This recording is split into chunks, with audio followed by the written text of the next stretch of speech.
So, ladies and gentlemen, I think that's clear. That's a clear opinion that has emerged in the House. Mr. Lamberts would like us now to vote on whether to do this in the plenary, debate this in the plenary today or tomorrow. Mrs. In 't Veld suggests that the Liberties Committee on Monday should first address the issue. Those are the two different proposals.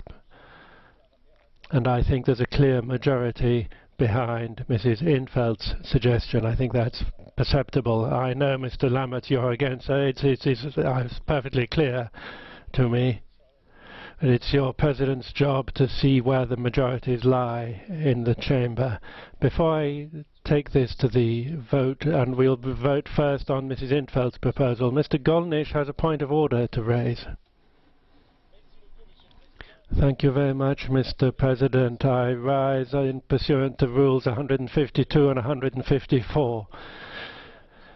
No vote on this proposal should be possible, Mr. President, because Rule 152 says with great clarity that the agenda, the order of business of this part session shall be adopted at the beginning of the part session. Now, there is a possibility to change it under Rule 154, which is an emergency motion. But that emergency motion has to be announced first by the President. It has to be translated into all the official languages. And it can only be debated at the sitting following the one where the President makes the announcement. So at any event, your procedure up until now, or the procedure that you were proposing, is contrary to the rules of procedure of the House. Thank you.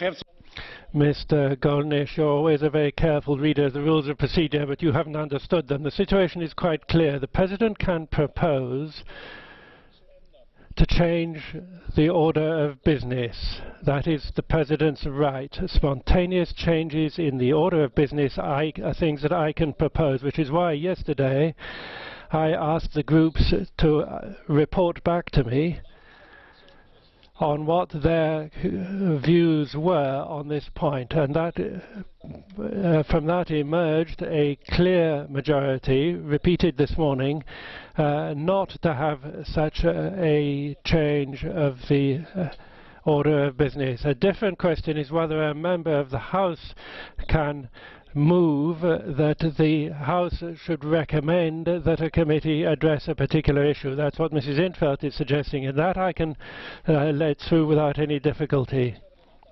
So my suggestion is that we now vote on Mrs. In 't Veld's point. Mr. Lamberts. President, as it was a proposal that the Conference of Presidents made, I would like to put it to the vote, and you, as President, I would like to ask you to put to the vote the proposal to have the debate here in plenary, and that is a normal order. And if that is rejected, that you then put Mrs. In 't Veld's proposals to the vote. That is, that Libe should deal with this next Monday. Mr. Lamberts, I can understand your position, but I take a different view. If the plenary has a motion that itself it should discuss something before a committee does, I think I have to take that to the vote first. If there's a majority that takes the view that we should have a debate straight away without a committee first, then I should put that first, obviously. But Mrs. In 't Veld's suggestion is that the Civil Liberties Committee should be asked on Monday of next week to have an exchange of views on this subject. Who's in favor of that proposal? Please show. Against? Abstentions? Yes, we'll have an electronic check, by all means. For the In 't Veld proposal, vote yes. If you're against it, vote no. Otherwise, abstain. This is putting it to the Civil Liberties Committee on Monday, and the vote is closed.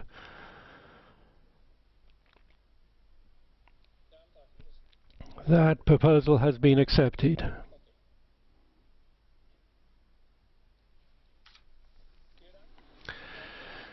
Thank you very much. Now we come to the Council and Commission statements on the programme of activities of the Dutch Presidency, and I call first the Minister in Office of the Council, Prime Minister of the Netherlands, Mr. Mark Rutte. You have the floor, sir.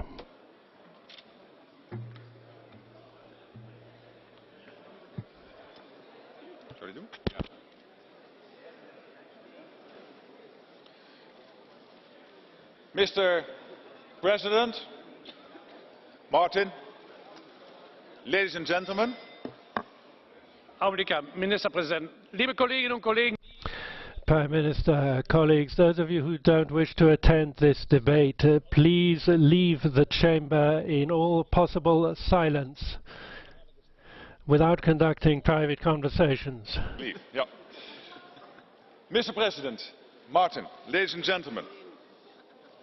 It is an honor to address you today as Prime Minister of the country that for the next 6 months has the privilege of holding the presidency of the EU Council. It's a fine tradition that each new presidency outlines its plans before this Parliament. And it is also entirely logical, because the European Parliament is where all the lines of the EU converge. So we'll be working together closely over the next few months. The Dutch presidency looks forward to this opportunity, I can assure you. And together with you, we will work hard to achieve as much as possible for the people of Europe. How we see the EU depends in part on when and where we were born. I was born in 1967, and living in The Hague, my family's conversation at the dinner table often revolved around politics and society, including the latest developments in European cooperation, like the first direct elections to the European Parliament in 1979, a discussion I can still remember. I was only 12, so I couldn't vote yet. But I did feel somehow it was a big deal.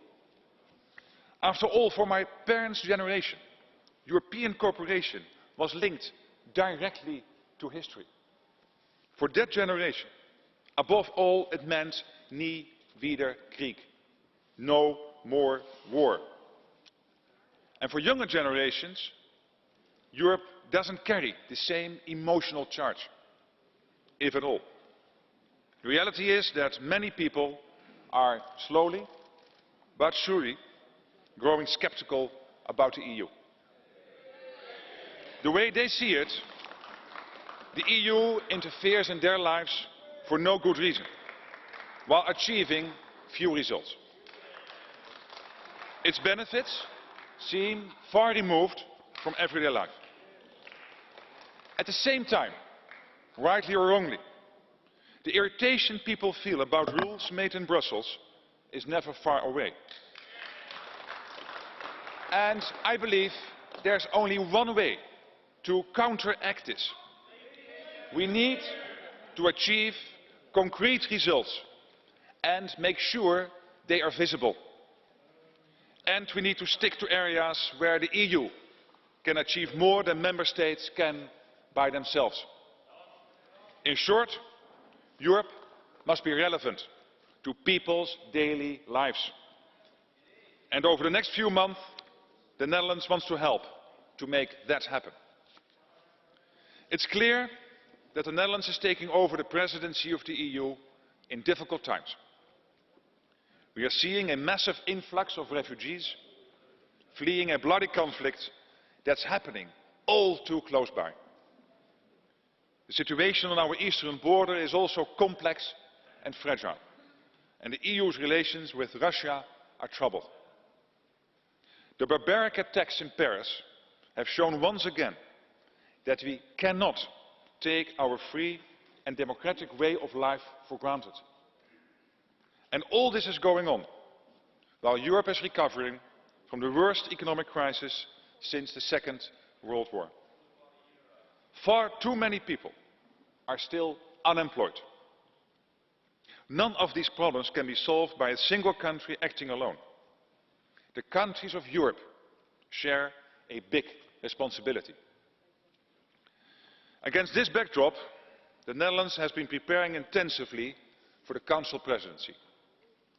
2 months ago, for example, I welcomed a delegation from this Parliament at the Hall of Knights in the Hague's Binnenhof, at the heart of our parliamentary democracy. It was a successful, productive visit, and we addressed a number of pressing issues. But there was also a historical symbolism to the occasion, because the Hall of Knights played a special role in the early history of European cooperation. In 1948, it was the venue of the Congress of Europe, which would go down in history as the dawn of the European community. The Congress was attended by 750 delegates from 26 European countries. Politicians and academics, artists and journalists, philosophers and business leaders. They included great Europeans whom we remember to this day, from Konrad Adenauer and Jean Monnet to Altiero Spinelli and Paul Henry Spaak. The event's honorary chairman was Winston Churchill, who spoke passionately about the importance of cooperation based on common values, common economic interests and common security needs. 3 pillars that have lost none of their relevance today. The Congress in The Hague laid the foundations for the Council of Europe, the European Coal and Steel Community and the Treaty of Rome. It even discussed, only 3 years after the end of the Second World War, the idea of a monetary union, a single market without borders and a representative assembly. It was a conference full of lofty ideals and grand institutional visions. And in the decades that followed, those ideals and those visions would slowly but surely take concrete form. One of the Dutch delegates was Foreign Minister Dirk Sticker. 50 years ago, when he published his memoirs, Sticker looked back at the early days of European cooperation, which he called an age-old dream. And he wrote, "It has been attempted by conquerors, pondered by philosophers, sought by scholars, and sabotaged as well as extolled by politicians, often at the same time. It's not a simple thing to be accomplished with a bit of goodwill and the stroke of a pen." And this is the tradition in which we all stand today. Europe is a large, complex, shared project that can only move forward one step at a time. I don't believe that anyone in those early years could have imagined quite how complex the project would be at times, both technically and politically. But the founders might also have been pleasantly surprised at many of the things the member states have jointly achieved over the years. Our free and open democratic systems, the unprecedented prosperity and welfare enjoyed by Europeans today, the power of our single market. We can be proud of these achievements, but we must be vigilant because they need to be maintained. This is the tradition in which we will fulfill our duties as Presidency Hall.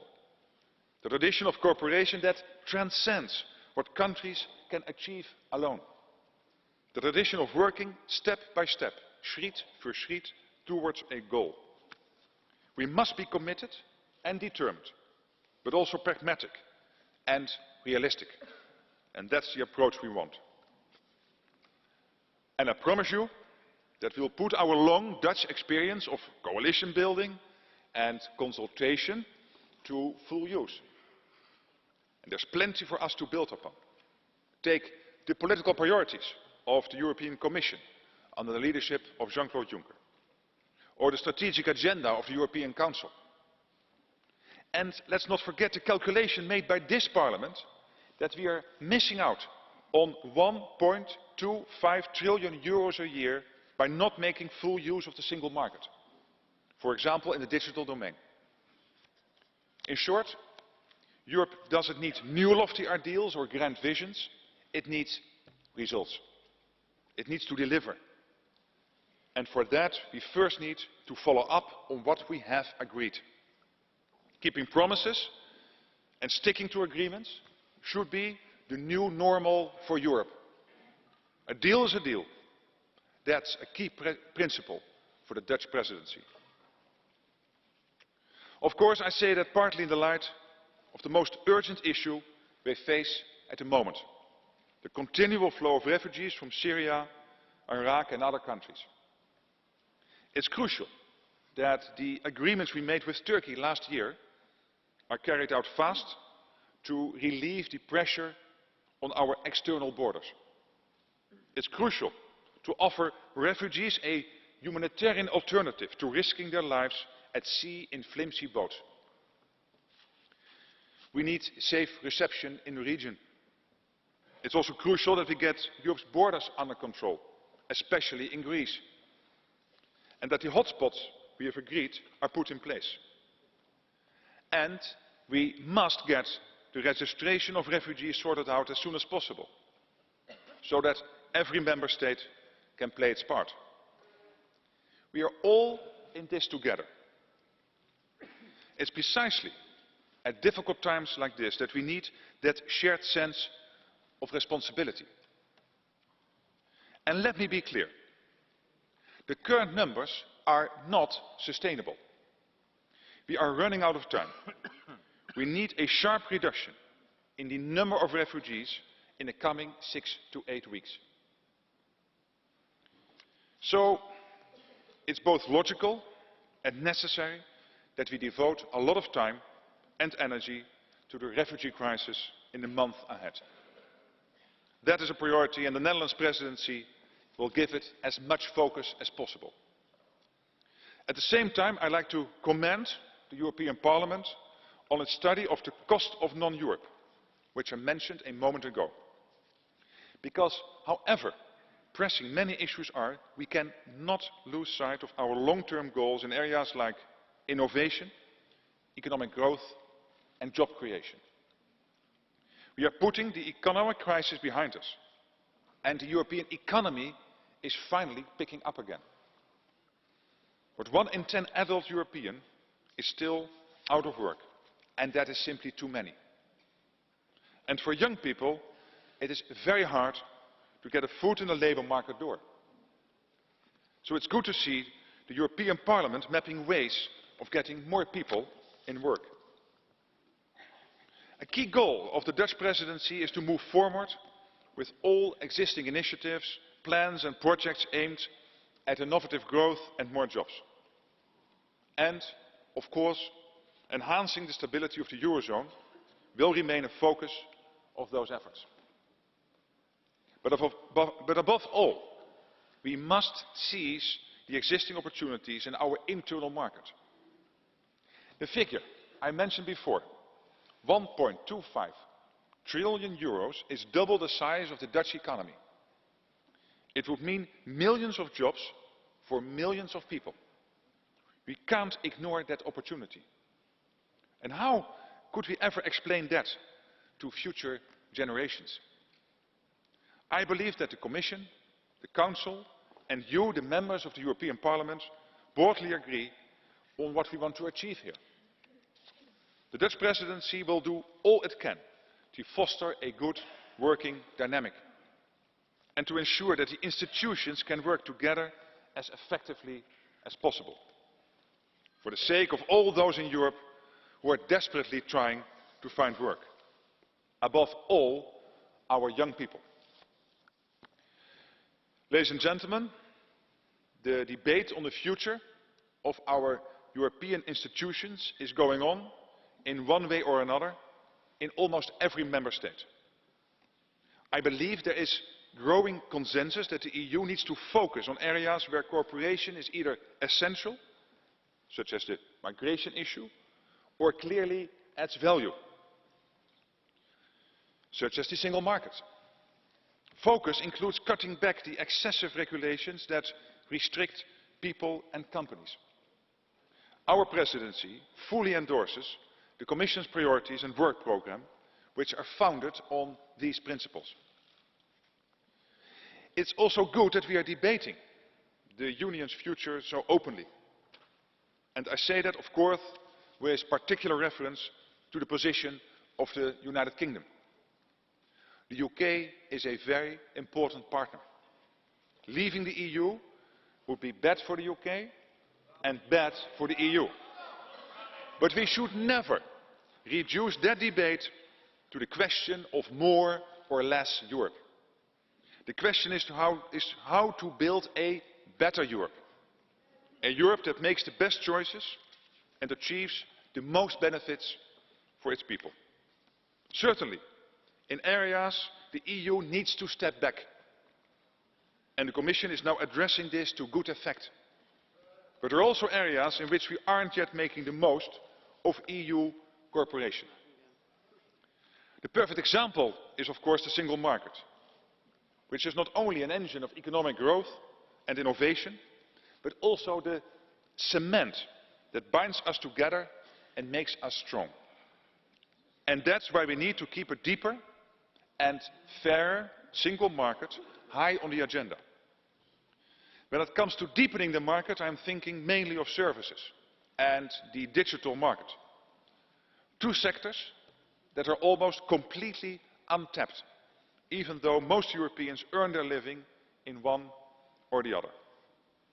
We need to facilitate shopping online in other member states, attune legislation to the digital age, and tackle unfair geo-blocking. In the market for services, the Dutch presidency will also be pressing for states to reduce the number of regulated professions. But I'm also thinking of the challenges and opportunities in the area of energy and climate change.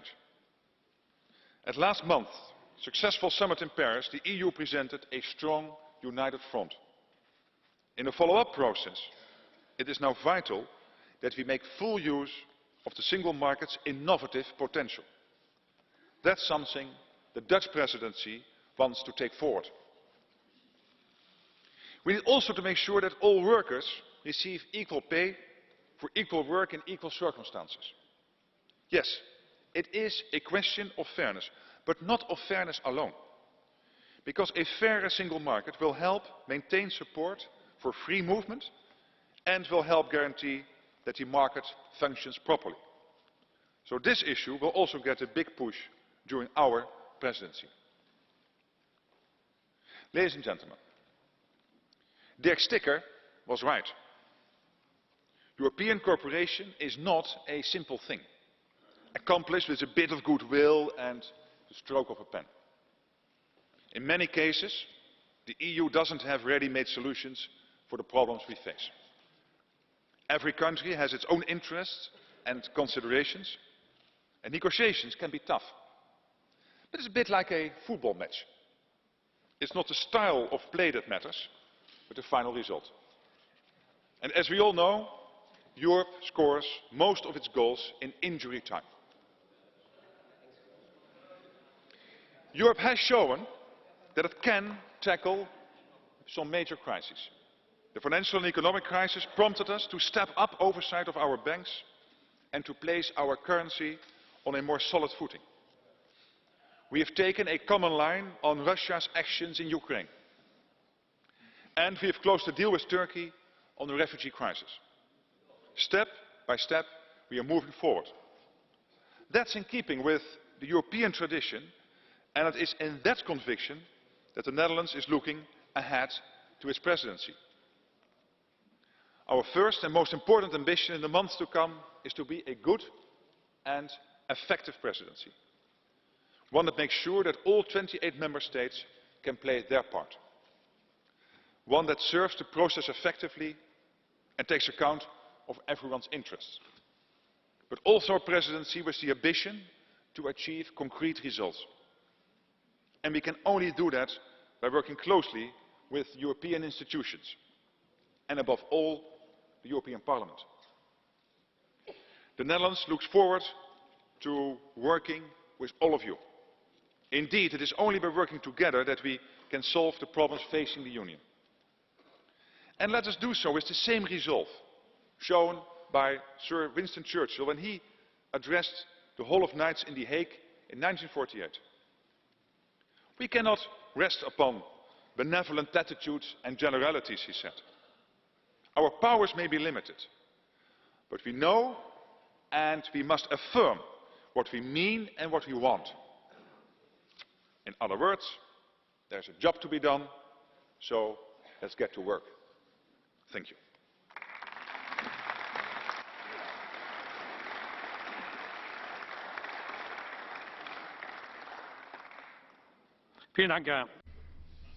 Thank you very much, President of the Council. On behalf of the Commission now, President Juncker.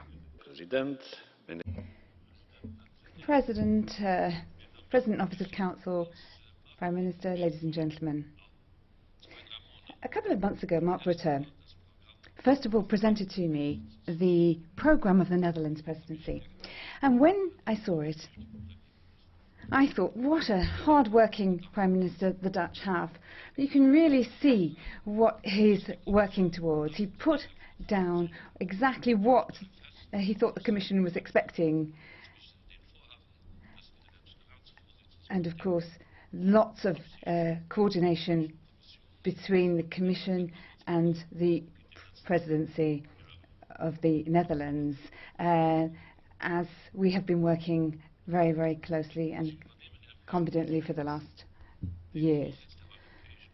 Now, undertaking the presidency of the European Union, it is a time when the European economy is starting to recover and starting to look a little bit healthier. We've got 2% growth this year. Well, 2% isn't enough. Unemployment has dropped 9.2%. That's far too high, but the European Union and the Eurozone are no longer bottom of the class.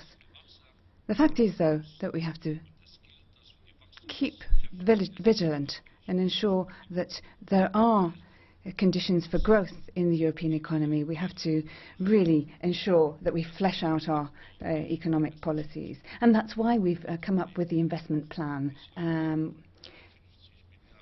50 billion euros so far have actually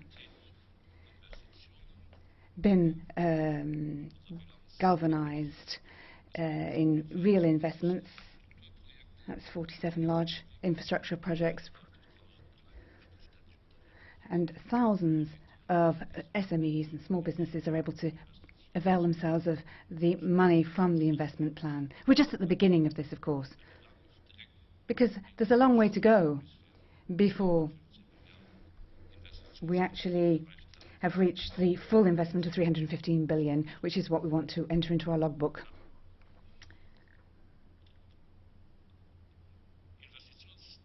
Now, we can only have investment if we improve regulation. Better regulation is one of the core points of the Netherlands presidency and the Commission itself is very, very keen to implement this policy. Frans Timmermans, first Vice President, is therefore leading this, and we've ensured that the whole landscape for regulation has gone through thoroughly. We, of course, have repealed a number of things from the previous Commission, and we've really reduced the legislation, so we've managed to streamline things, which is definitely a reduction in the amount of regulation for the economy, and this is something the economy needs as well as the citizens. Less regulation so that we can really get on and get ahead.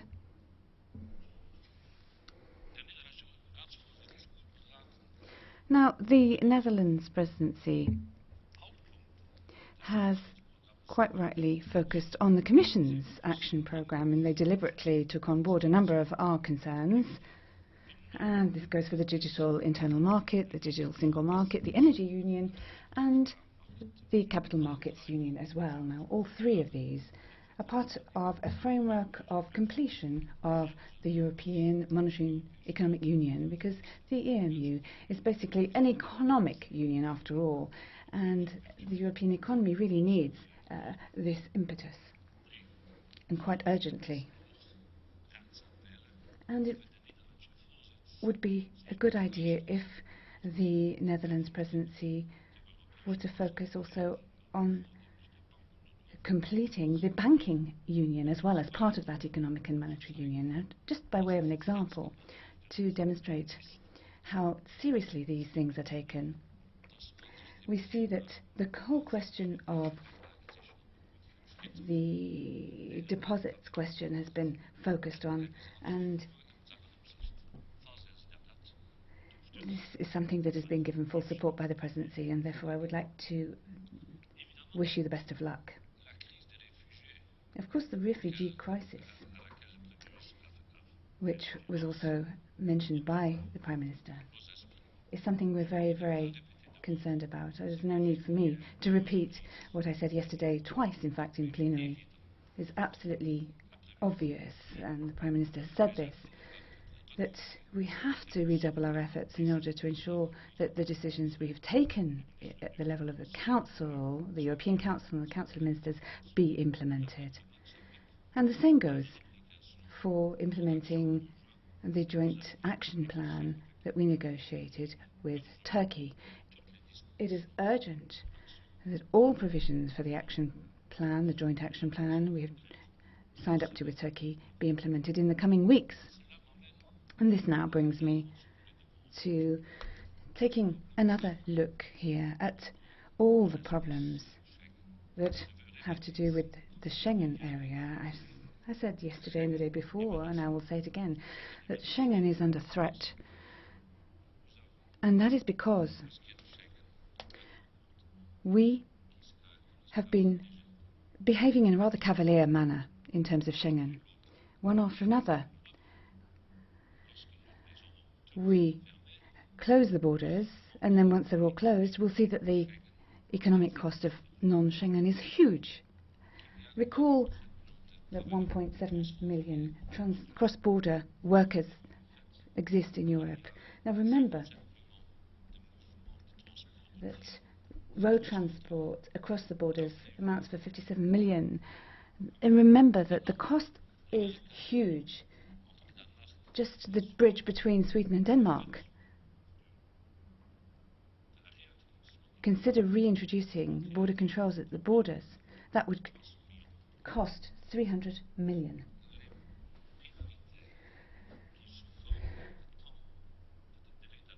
And the delays at the borders for the lorries amounts to 3 billion. So non-Schengen has a huge cost. If we close the borders, if the internal market begins to suffer as a result of the consequences of reintroducing borders, which we cannot control, then one day we will be wondering whether or not we really need a common currency if there's no single market anymore, no free movement of workers anymore. So all of these elements are interlinked, and we owe it to ourselves to carry out an in-depth analysis of all of these issues. If we want to save and maintain Schengen, then it is absolutely urgent that we have a system of external border controls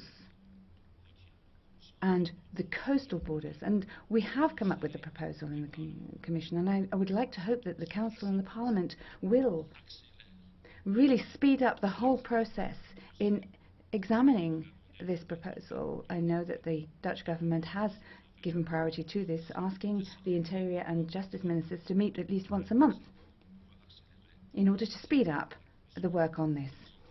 The Commission will present to you in the coming weeks a document, a text on legal migration, as we feel that safe and secure internal and external borders and legal immigration are things that go hand in hand. Mr. President, ladies and gentlemen, I did speak on 2 occasions yesterday on the same subject, and I hate to repeat myself. Therefore, I will wind up my intervention at this particular juncture. So thank you very much for your attention, and thank you very much for all the work you've put into this, and I wish you the best of success. Thank you very much, Commission President. I now first of all, Group Leader of the EPP Party, Mr. Weber. Herr Premierminister, liebe Kolleginnen und Kollegen. Prime Minister, President, ladies and gentlemen, Europe has to deliver. And I would like, first of all, to say to the new Dutch presidency that you have the full support of the EPP group. We want to deliver along with the presidency. But I have to get straight down to it, because on the council side, unfortunately, there is a big problem, and that is of credibility. In your introductory remarks, you pointed out that a deal is a deal. In Council, there was an agreement to offer Turkey 3 billion to create conditions there which would mean that people would not have to flee. But this money is not being delivered. The European Parliament has made the money available through an accelerated procedure, but the Council is not delivering on this. So I think the biggest task for you, Prime Minister, is to re-establish credibility and to ensure that things that are decided on in Council are implemented.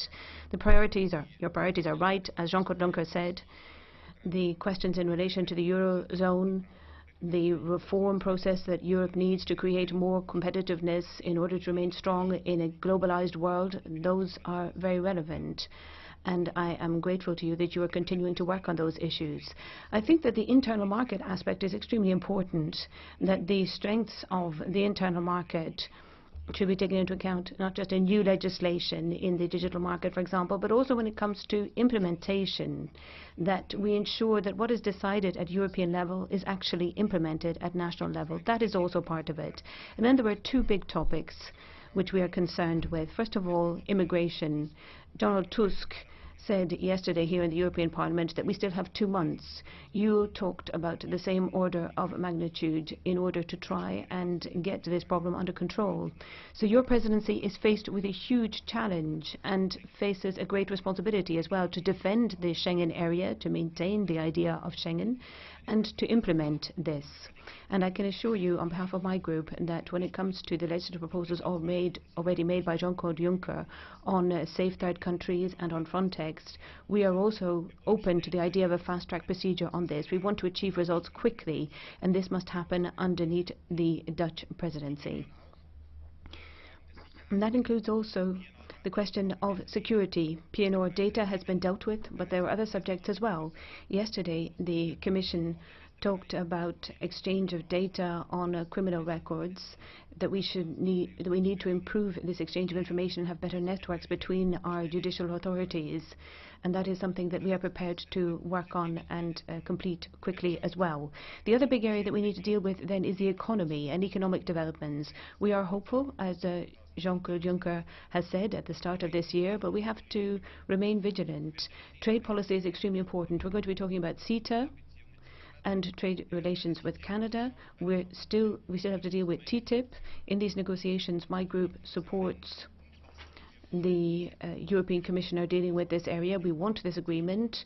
We insist that this will create jobs, and I hope that you will be able to convince your citizens in the Netherlands that the trade agreement with Ukraine is a trade agreement. There's no question of incorporating Ukraine into the European Union. We're talking here about trade policy, and I hope that we'll be able to convince Dutch citizens of that. Colleagues, when you add all of this together, it's quite a pile. But the big question, of course, is how we convince the people about our project. And I think the new presidency is a new opportunity. And I'd like to thank you for the approach that you have taken today and the message that you have brought to us, which is that we should convince people of Europe and of Europe's project. And in order to do that, we need to provide answers. We have to deliver in a practical way and show people how it affects their daily lives. So that pragmatic approach is extremely important. And the second thing that you said that I would like to thank you for is what you started with. Your point that we need to think about how Europe was discussed decades ago, that we need to take into account the narrative of Europe and the history of Europe, and not just look at facts, but also take into account the emotional side. And perhaps we need to talk about that more, the emotions related to Europe. I know when you talked about the criticism of Europe, the criticism of red tape, our populists were very happy about it. They applauded because they feel that supports their position. But as you spoke, they became increasingly quiet because you talked about the big issues of Russia, about how we ensure peace, about our economy, about how we create jobs for the citizens. They weren't so noisy then because they know that they don't have any answers to the challenges facing our continent in the future. So we need to tell that story, tell that narrative that it is better for Europe when it works together.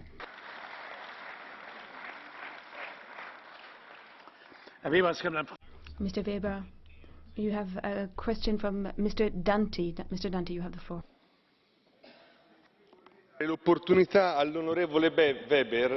I'd like to ask Mr. Weber to address something that he didn't address this morning, but he usually does. He didn't attack Italy, its government and its Prime Minister and his party. So let me give him the opportunity to address this habitual chapter. Otherwise, perhaps, Mr. Weber, you could talk about Nord Stream and the hypocrisy of your country. You wage war on Russia by day and then by night sign agreements with her. Well, if you allow me, I am not speaking, unlike you, as a member of a national parliament. I'm speaking as a leader of the EPP group here in the parliament. On Renzi, the only thing I can point out is that I have brought this up. I said that if the Council promises 3 billion to Turkey, all heads of state of government meet in Brussels and take that decision. They are all present, all heads of government. Then I think it is only normal that the finance ministers implement this decision. That is what I wanted to say, no more, no less. And that is what I will continue to say in the future. Thank you. Thank you. I give the floor now for the Socialist and Democrats group, Mr. Pittella. Thank you, President. Prime Minister, over the next 6 months of your presidency, you'll be facing an essential watershed. You've got to be responsible, although you may not want to be, responsible for further decline of the European project, or you can be a leader as you want to be. Our group, the Socialist and Democrats group, wants to help you towards relaunching Europe and to support the economic recovery that President Juncker was talking about. It's not enough to strengthen the internal market. We need a change of pace in economic and social policy, and we expect member states to give a stronger commitment to the investment plan. Straight away, we must also set down the preconditions for fiscal power for the Union. The member states have to be put in a position to invest, which is why we always talk about flexibility. It's not just some kind of musical refrain. It's a concrete possibility to invest, to create new jobs in the economy. And we need to use it also for the refugees and with the refugees. We need to have a European banking union with a deposit guarantee.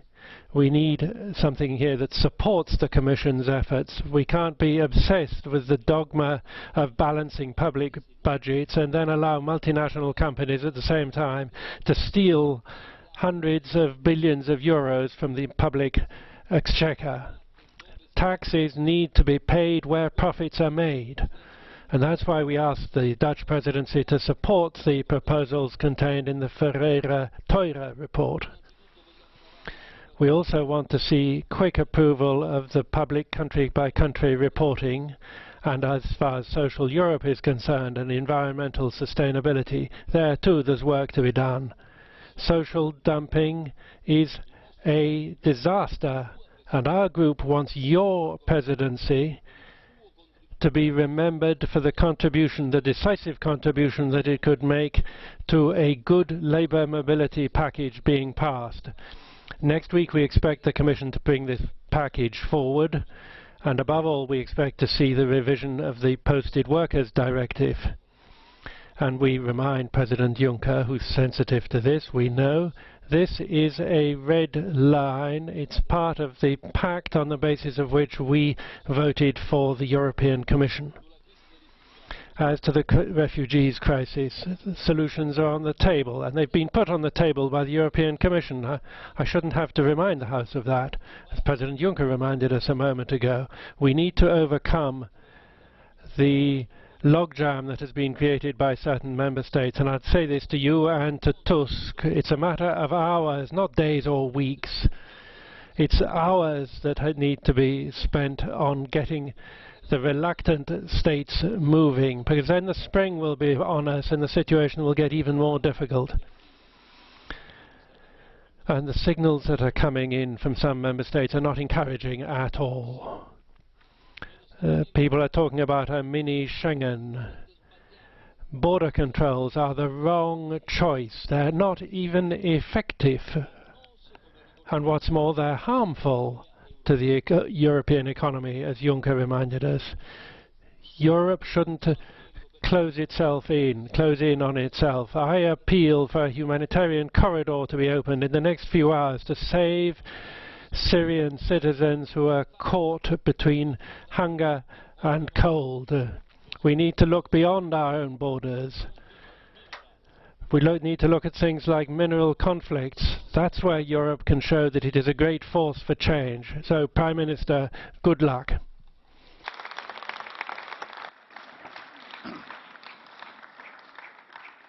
Thank you, Mr. Pittella. There's a question from Mr. Finch for you. You have the floor. Thank you, Mr. Chairman. Mr. Pittella, in this huge shopping list you've just given, you didn't mention TTIP. What are you going to do? Is your group, as we know, going to support TTIP, which, as we all know, is a boss's charter, or are you going to stand against it and stand with the workers of Europe? The honourable member doesn't seem to have been listening to the debate. Our group said quite clearly what it thinks about TTIP. We are not voting for any Pandora's boxes. We want conditions, and one of the fundamental conditions is a revision of the arbitration system. If there are different conditions available, we'll look at the possibility of voting in favour. Otherwise, we shall be voting against. Thank you. For the Conservatives and Reformists group, Mr. Syed KAMALL has the floor. Mr. Prime Minister, we were both born in the same year, in the same month, in fact within a day of each other. And we've seen the EU change much in our lifetime. And in your speech you laid out the road along which the EU has travelled over time. But now we are at a fork in that road. And by the end of your presidency, we will determine which fork to take. Will we take the road that sees our migration crisis continue, fudges decisions over the Eurozone, and sees my country, possibly vote to leave? Or will we take the EU along the road to recovery, to a reformed EU that allows our citizens to harness the spirit of enterprise to create jobs and growth? And at that fork in the road stands the traffic cop for the next 6 months. And that will be you, Prime Minister. And it's great to see that there are still some real market liberals left in the Audi group, rather than the pseudo-socialists that we see lined up in this Parliament. But your Dutch presidency is right to focus on the key to recovery, the economy. Because if the European Union does not have innovative and growing economies, we cannot offer opportunities to young people who want a job. We cannot provide the resources needed to tackle the situation in Syria and the refugee crisis. We cannot tackle any of the other challenges we face. So your priority of cutting red tape that ties down businesses is one that the European Conservatives and Reformist Group welcomes. But we have seen all too often how presidencies become so desperate to get legislative agreements on their report card that they agree to any old rubbish. So my group will judge your presidency on not on the quantity, but the quality of legislation that we see passed in the next 6 months. We will look to you to remove obstacles for trading across the single market, especially the digital single market. We will look to you to advocate enforcement of existing rules, such as the EU Stability and Growth Pact. And as well as the digital single market, we will look to you to quickly move on proposals on capital markets and energy proposals. We hope that the Dutch reputation for pragmatism will ensure that these proposals will not simply create more bureaucratic regulatory unions. In capital markets, we don't necessarily need another union, but transparent, efficient capital markets that allow entrepreneurs to access alternative sources of finance and not rely on banks alone. For energy, rather than focus on a bureaucratic union, we should be looking to interconnect energy grids, diversify supply and improve energy efficiency and conservation. But as we look ahead today, your greatest challenge will be the refugee and migration crisis.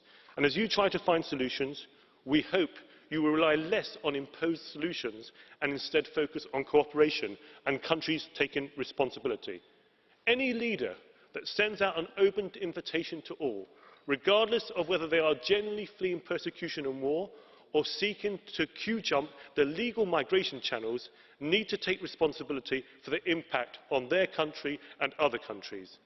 Those countries that are failing to protect the Schengen zone's external borders need to live up to their responsibility. And all of us here and in the Commission should be helping countries to cooperate, to find solutions that are fair to Member States, to find solutions that are fair to their neighbours, and to find solutions fair to the people seeking asylum. We will certainly see one referendum during your presidency. We may see two. The outcome of both of these referenda may depend on whether we can show the people that we are listening to them and that can offer them solutions and not more problems. It's a heavy burden on your shoulders, and we in the European Conservatives and Reformists look forward to working with you to tackle the crisis with better solutions, to allow countries to better cooperate and to steer the EU in a better direction.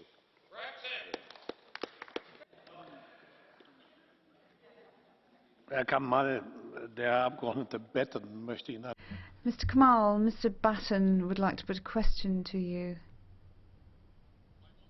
Why not? Okay, Mr. Batten. Mr. Schulz. Now, Mr. Kamall, you spoke about the need for a reformed Europe.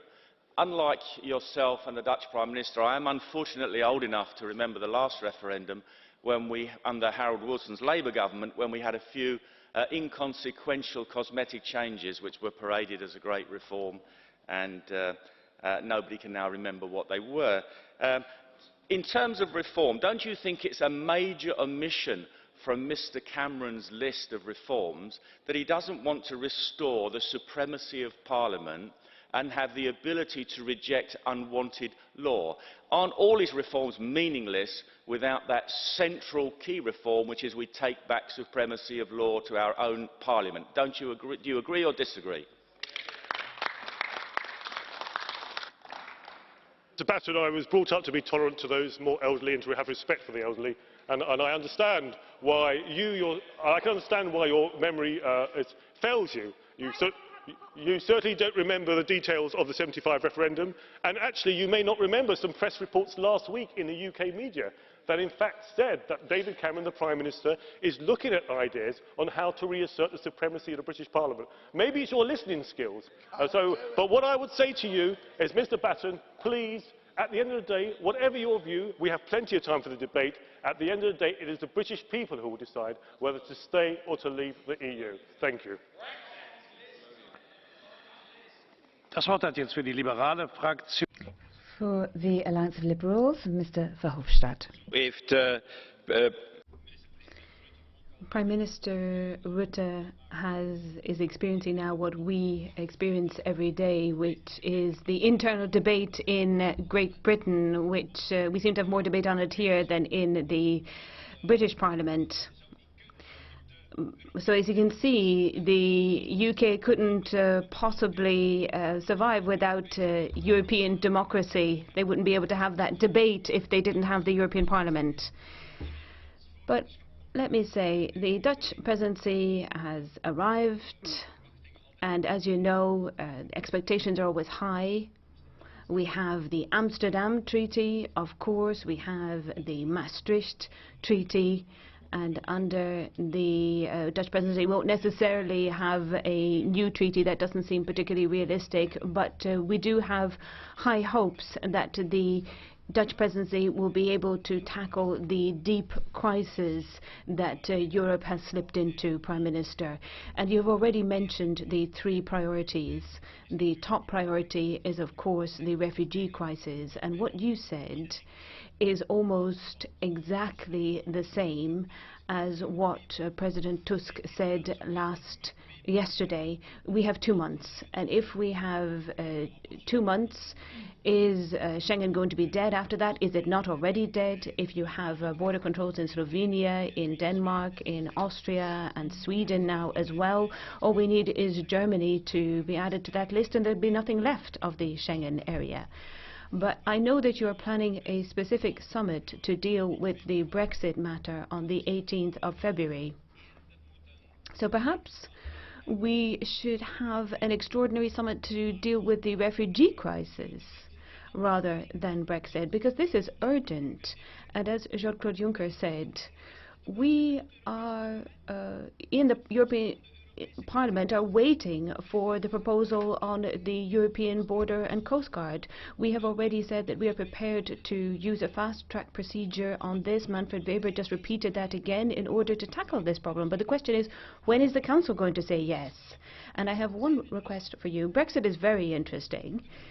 We will undoubtedly come back to that. But I think in the weeks to come, we need to take this decision that the Border and Coast Guard is accepted by all members of the European Council, because that's where it starts.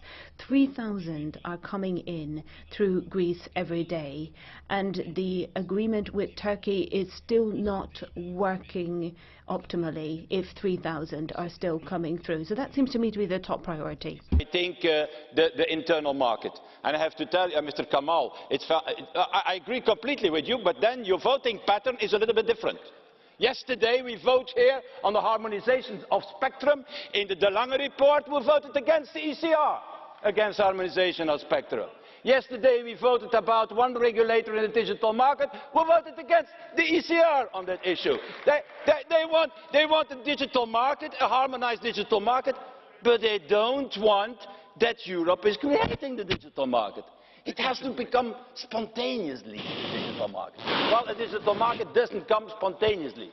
A digital market comes if you have the right legislation on the European level in place. And we encourage you, Prime Minister, to come forward with, I should say, in the tradition of Jan Willem Beyen. Jan Willem Beyen was the first Dutch who defended the idea in the 50s to have a customs union, an internal market, and we all know it's only 35% of the internal market that exists. 65% is still closed. Digital, telecom, capital markets, Mr. Kamall. Capital markets. All this is closed. Service is closed. So my proposal is that the Dutch presidency can agree on a timetable so that in 2019, 2019, we have a full opening of the internal market. That should be a big achievement, because the actual growth we have, Mr. Juncker, I agree with you, 1.5%, 2%, is mainly what? Expensive monetary policy by the ECB, low interest rates, low oil prices, and a weak euro. So we need structural, this full-fledged internal market, and I hope then that the voting pattern of Mr. Kamall and his group is going to be a little bit different than yesterday. Not only words, also acting, Mr. Kamall. And then finally, the Brexit. So I think you did a fantastic thing in your introduction, Mr. Rutte. You have given effectively the greatest British statesman as the example. His speech in Den Haag, but moreover his intervention in 1946 in Zurich at a university, where he said that not only for economic but for geopolitical reasons, Britain has to remain in a united Europe. that for geopolitical crisis. And the Soviet Union can be disappeared. In the meanwhile, we have Putin, one of the friends of Mr. Farage. And maybe a threat in the Middle East can be different. In the meanwhile, we have terrorism. So I think let's make a deal with Mr. Cameron. It has to be a deal which is balanced. Also, we have interest. And let's not forget, only a united Europe is in the geopolitical interest, not only of Britain, but of all European states. Thank you.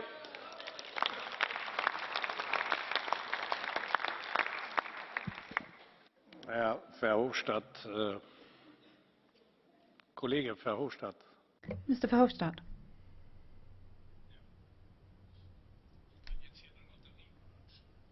Well, we could start a lottery here.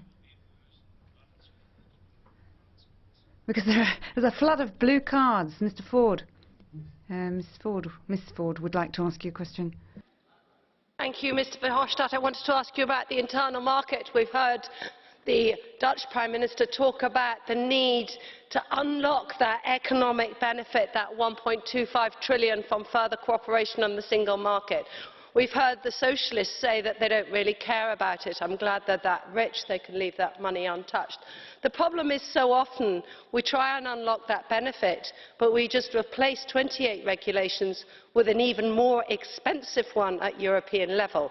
Do you therefore promise that your group will not vote for legislation that adds more cost? Will you commit to a burden reduction target to reduce red tape, and will you not add more costs through more social legislation, more legislation on our shared economy, more legislation, more costs on data, for example? Do you promise to commit to reduce costs for our economy? I do nothing else, Mr. President, than to try to reduce costs and reduce bureaucracy here in this House with the new interinstitutional agreement I have negotiated also in the name of your group with the two other institutions, with Mr. Timmermans. But that said, I think that often it's better to have one simple European directive instead of 28 different national regulations. Take, for example, Mrs. Ford, the example of Spotify. Spotify went to the US instead of rolling out. It's a Swedish company. We needed to go to the United States instead of in Europe because they have to comply with 28 national regulations and 28 different regulations. So one European is far more and less costly than 28 different nationals. Thank you. Now, on behalf of the group of the European United Left, Mrs. Gabriele ZIMMER. Herrn Präsidenten. Presidents. Mr. Rutte, you've looked a long way back into history, and you spoke about the complexity of the development of the European Union. My understanding of what you said is that during your presidency you'll be running the Union in a practical way. You said slightly ironically that you were starting with Lenin, because you're 2 steps forwards, 1 step back, where you said 1 step sideways and 1 step backwards. But that, I think, is not the right answer to the question of how the EU can be governed day to day in a way that people think is important. Do you think it's important how profits from banks are increasing and how a part of the population is falling into need and are feeling excluded from society? All of that has an effect on the European Union.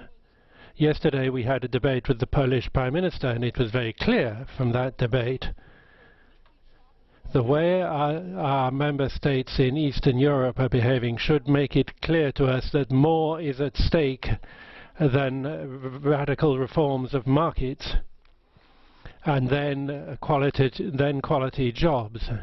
That's not going to work. It hasn't worked yet. It's just led to more precariousness. And that's what we have to talk about. And I can't accept when you say we have to carry on with business as so far, possibly slightly more slowly. That's not what the situation calls for. And the Polish Prime Minister said very clearly yesterday, and anyone listening to her will have heard, that it's not a question of developing a European Union, it's developing a Europe of states, of national states, and that's something different. And in your replies as President of the Union over the next weeks and months, I'd like you to speak clearly against that view. And then you talk about migration. What does it mean when you say a deal is a deal and we have 6 to 8 weeks? Does that mean that after 6 or 8 weeks you'll be telling Turkey that what it's doing is not enough, is not good?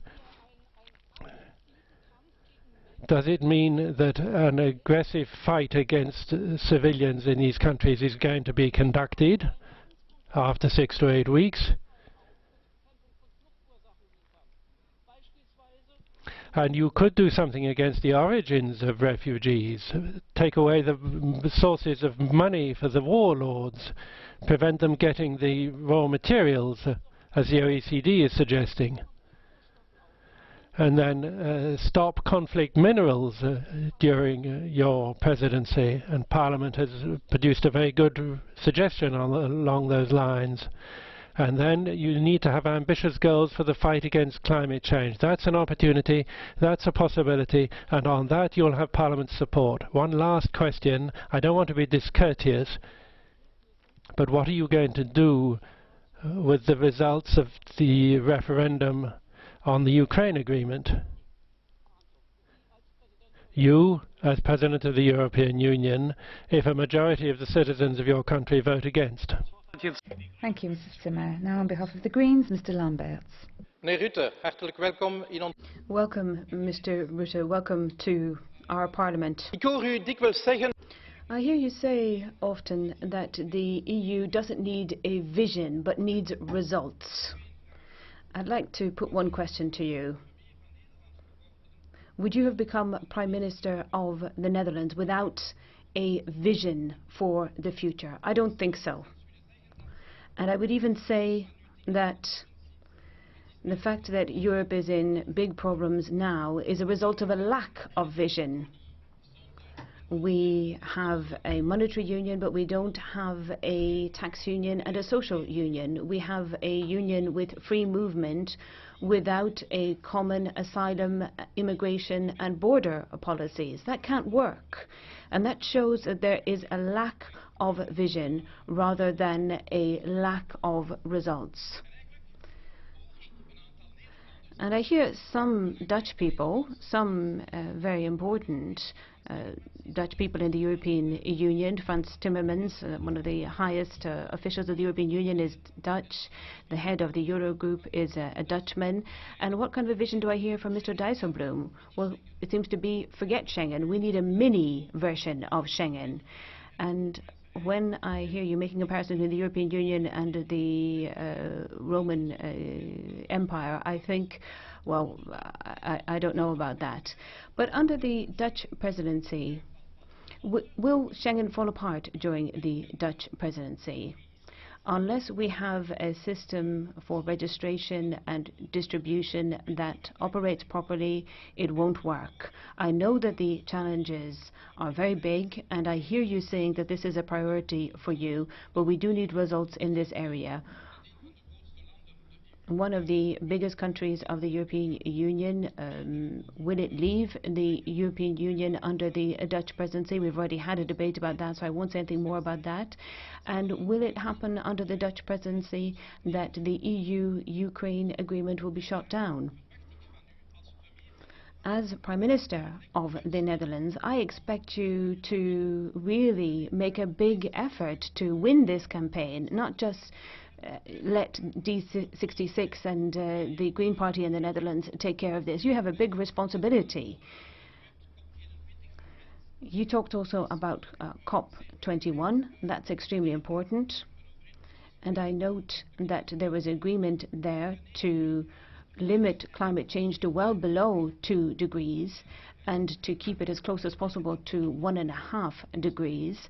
And that means that Europe will have to review its objectives, because all of our legislation is based on 2 degrees. So we need to put some work into this. I'm expecting you to do that. And I will use my final minutes to talk about something that you didn't mention.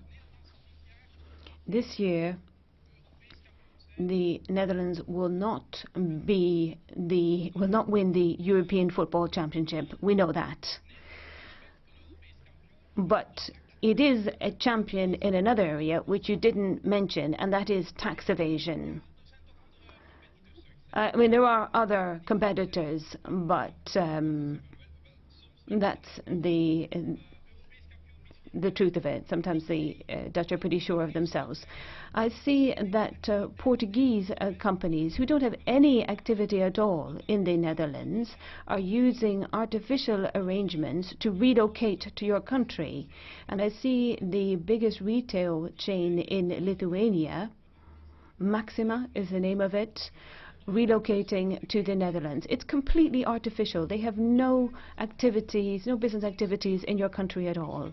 So how long will we continue to see the Dutch as team players if the Netherlands continues to steal money from its neighbors? I think that is completely unacceptable, and I haven't heard a single word about this when you were talking about your priorities. Yes, you talked about a common approach to corporate taxation, and there are a number of initiatives tabled by the Commission on this, but on this specific point I've heard nothing at all, and that indicates that the Netherlands has no interest in this. I've been to your country several times. I've met Erik Wiebes, I met Dijsselbloem, and I've never heard them say a word about this. You're continuing to play against the others. You're not the only ones doing this, but this game has to end. Thank you very much. Thank you. Mr. Borrelli, on behalf of the EFDD. Thank you, President. The Dutch government has set down 3 principles for its action over the next 6 months, focusing on essentials, innovative growth and jobs, and connecting institutions to citizens. Now, a Europe that can focus on essentials is a Europe that can govern the fundamental variable in policy, which is time. So, time is what forces us to move fast to stop climate change. Europe has 2 important reforms as challenges facing it. One is for a circular economy, and the other is for reducing CO2 emissions. The circular economy could become a real engine for changing the European economic model, but it has to be properly supported, and it has to be put in balance with all economic and social actors, particularly European SMEs, which have to be adapted to this change. Time is what we're often short of to save the desperate lives of people trying to reach our shores. So let's have soon a European Coast Guard, border guard, and a strategy specifically implementing the relocation mechanism. Time is what we need to prevent 2 generations, those over 50 and the trustless young, being definitively excluded from the labour market. We also need innovative growth and participatory growth, with citizens' incomes at its centre. Obviously, your presidency comes at a difficult time. You'll have to use the instruments available to you properly, the capacity to mediate, the capacity to bring to a good conclusion pending matters, and the ability to be flexible to face up to emergencies. But you'll need to be able to act in the interest of all citizen unions, not just the ones belonging to one or another latitude. Ultra-liberalism in trade policy of the kind that some countries would like is not going to be sustainable if it isn't accompanied by a strong regulatory framework on made-in and on commercial defence instruments. But there's not a trace of these things in the Dutch presidency's programme, which instead concentrates on recognizing China as a market economy. There is not time anymore to talk about Europe's priorities country by country. What we need is a unity of purpose in a Europe which is falling more and more, dividing more and more into economic blocs and different political vocations. The assessment of your 6 months will be conducted on those lines. Thank you very much. Now, Mr. de GRAAFF, on behalf of the Europe of Nations and Freedom Group. Voorzitter. President, I congratulate Mr. Juncker on this new proposal from the Council of Ministers, a true pragmatist without a vision, ready to implement EU legislation, who's not afraid of throwing young people, old people out of nursing homes, put sick people out on the streets, or to fill empty buildings with the refugees that they had welcomed. And is prepared to wish Muslims a good Ramadan period, but it doesn't say anything about the attacks in Cologne. Billions going to Brussels, billions going to corrupt countries like Ukraine, and also billions to the beast that is Ankara. President, the Dutch presidency has produced its list of priorities. It wants to be an innovative union, a union that brings people together. And that means more European Union, more banking union, more tax union, more monitoring of the external borders, more union in the accession of corrupt countries, more union in taking in more refugees, more union in emptying the pension funds and plundering savings accounts to prop up failing banks. So what results can we expect of this Dutch presidency, which will cost 62 million? It will mean more Europe, more union, and a growing gap between the union and the citizens. The citizens want to go in a completely different direction, and an even greater economic mess in the member states who are not able to cope with the millions of refugees who are impossible to integrate. More problems with women who are being assaulted by testosterone bombs from Islamic countries. We're going to see more anti-Semitic expressions, more assaults on women. Since the 11th of September 2001, over 22,000 Islamist attacks have been carried out and more than 125 deaths. So, Mr. Rutte, I would suggest don't hang around here, go back to The Hague, and as soon as possible lock up all of the refugees and asylum seekers, allow women to carry pepper spray, and do something about terrorism, and close the national borders in order to stop this terrorist threat. But, Mr. Juncker, under this presidency, don't worry, none of this will happen.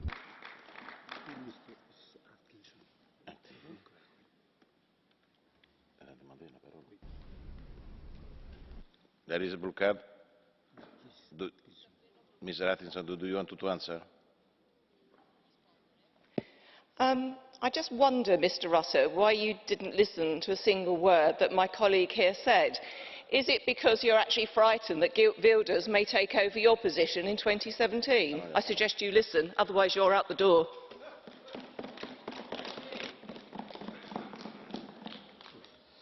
La blue card, c'est pour poser des questions aux députés qui ont parlé. Your blue card is to ask questions of members who spoke, not to the President in office of the Council. Mrs. Dodds. Thank you, Mr. President. Prime Minister, as you take over the presidency of the European Union, you do so at a time when more and more of citizens feel a disenchantment with the actions of the European elite. And indeed, the increasing drive of these institutions to interfere in the decisions of sovereign governments, as seen in this House both yesterday and today. In the United Kingdom, we await with interest the outcome of the Prime Minister's renegotiation, a renegotiation much flaunted by him, but underwhelming to most of us. At the core of the EU's problems is that European leaders are selling their people short, ignoring the need for substantial and radical reform. Prime Minister, you listed the problems, and many had hoped to see a greater willingness to face these concerns head-on under the Dutch presidency. In a poll published last weekend in the United Kingdom, the Leave campaign was 6 points ahead. The wave of Euroscepticism that abounds, not just in the United Kingdom, but in many other member states, cannot be ignored forever. In the United Kingdom, we look forward to the next 6 months, not just because of the Dutch presidency, but because of the opportunity for real democratic accountability. La parola all'onorevole De Lange. I call Mrs. De Lange. Thank you, President. Well, I'm a little bit ashamed to see that the Belgians are the ones speaking our mother tongue in this House. Now, I know that we Dutch are very proud of the fact that we speak a lot of other languages. We've even developed an expression in the Netherlands, you're doing a Frans Timmermans if you speak a foreign language. But I will make an exception in this case, and I will speak in our mother tongue. I'd like to thank you, Mr. Rutte, for the fact that you started your speech by saying that there are things that we can do better at European level than as individual member states. Now, Mr. de Graaf has given a very grim picture of Europe, and I'm happy, therefore, that you started this your speech by saying this, because I think the debate in the Netherlands about Europe has become very bitter, and it's important to make this point that there are some things that we can do better together. There is one tip that I would give you, which means that, which is do not mention the F word, and by that I mean football. I am surrounded here by colleagues whose teams are going to the European Championship, and I can tell you, if you are going to use football analogies over the next 6 months, I'm going to have a very difficult life here in the European Parliament, so please don't do that. I think you'd have understood from the reactions of my colleagues that we are weighing your words, and that anything said about a mini Schengen of 5 or 6 countries is taken very seriously. And also the fact that you have said that you will do everything possible to win the referendum on Ukraine. And that you want to create clarity. Yes, we'll do that, but what would you do in the case of a no result? Then you talked about the refugee crisis and a sharp reduction and reducing the inflow to zero. Zero seems to be extremely ambitious, but I do agree with you that we need to reduce the numbers coming in. Otherwise, it's going to be difficult to continue to get the support of local authorities and citizens who are supporting this process. You talked about your concrete objectives, but what about the intermediate objectives? Are you in favour of the proposals about return and a Coast Guard, which the European Commission has made? So what can we expect you to have achieved in the next 6 months? Thank you. Honorable Tang. Mr. Tang. Thank you, President. The Dutch Prime Minister warned about the me mentality, and there are many examples of selfishism reaching the point of antisocial behaviour, simply a car driver giving someone the finger, to bonuses being paid to failing bankers. But we see this me mentality in Europe as well. The fences going up against refugees, untaxed profits going to tax havens, appalling employment conditions as a result of bogus companies.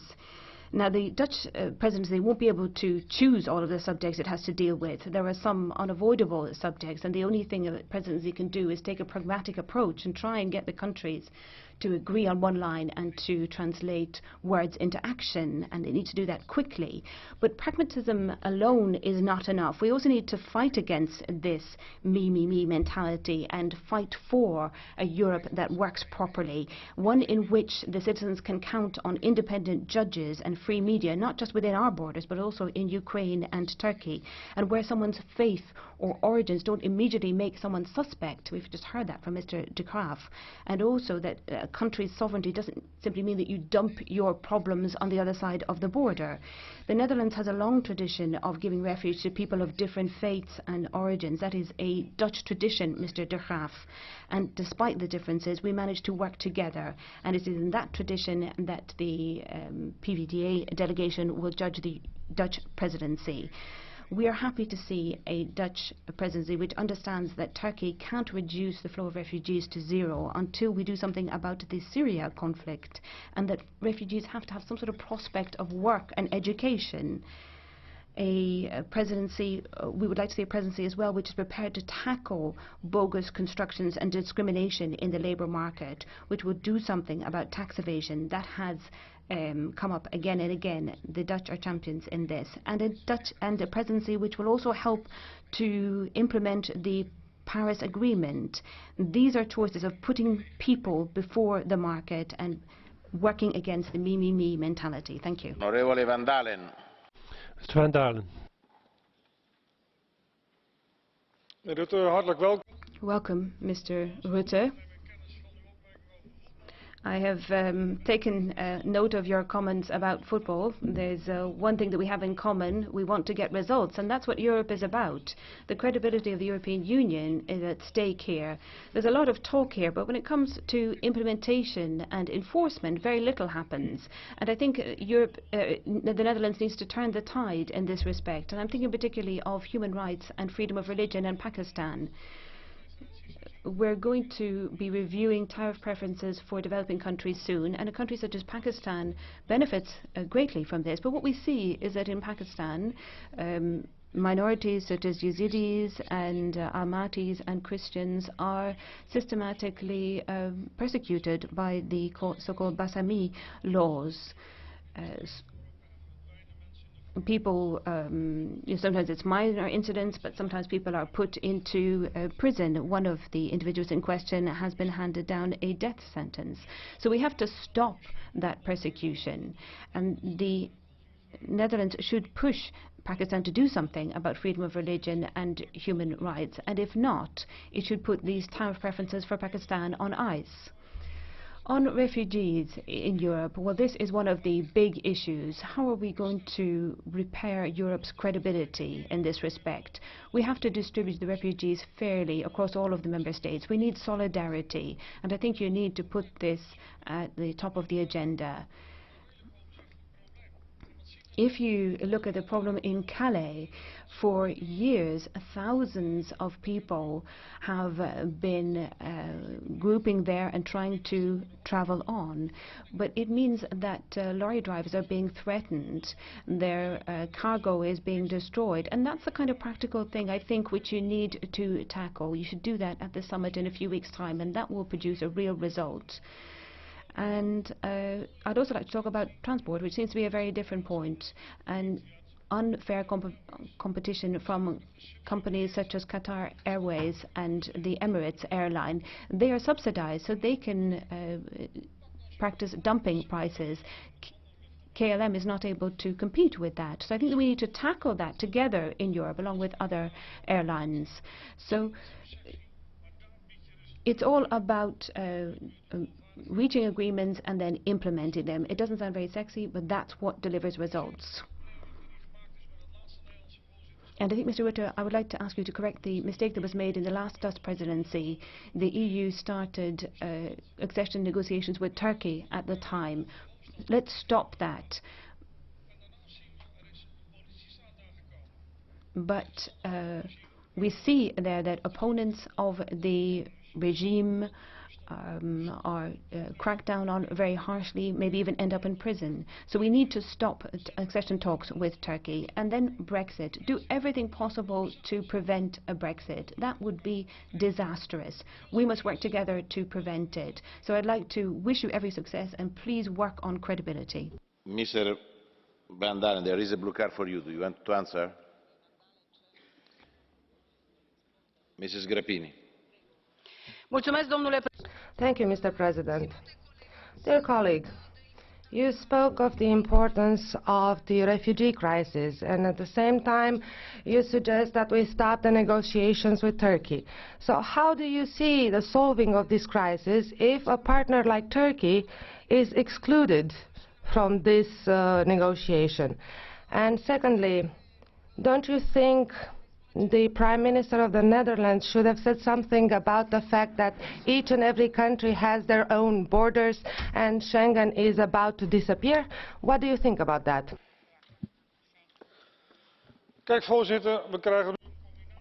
President, we get this combination of Turkey is necessary, 3 billion is granted to them, and we are stepping up accession negotiations.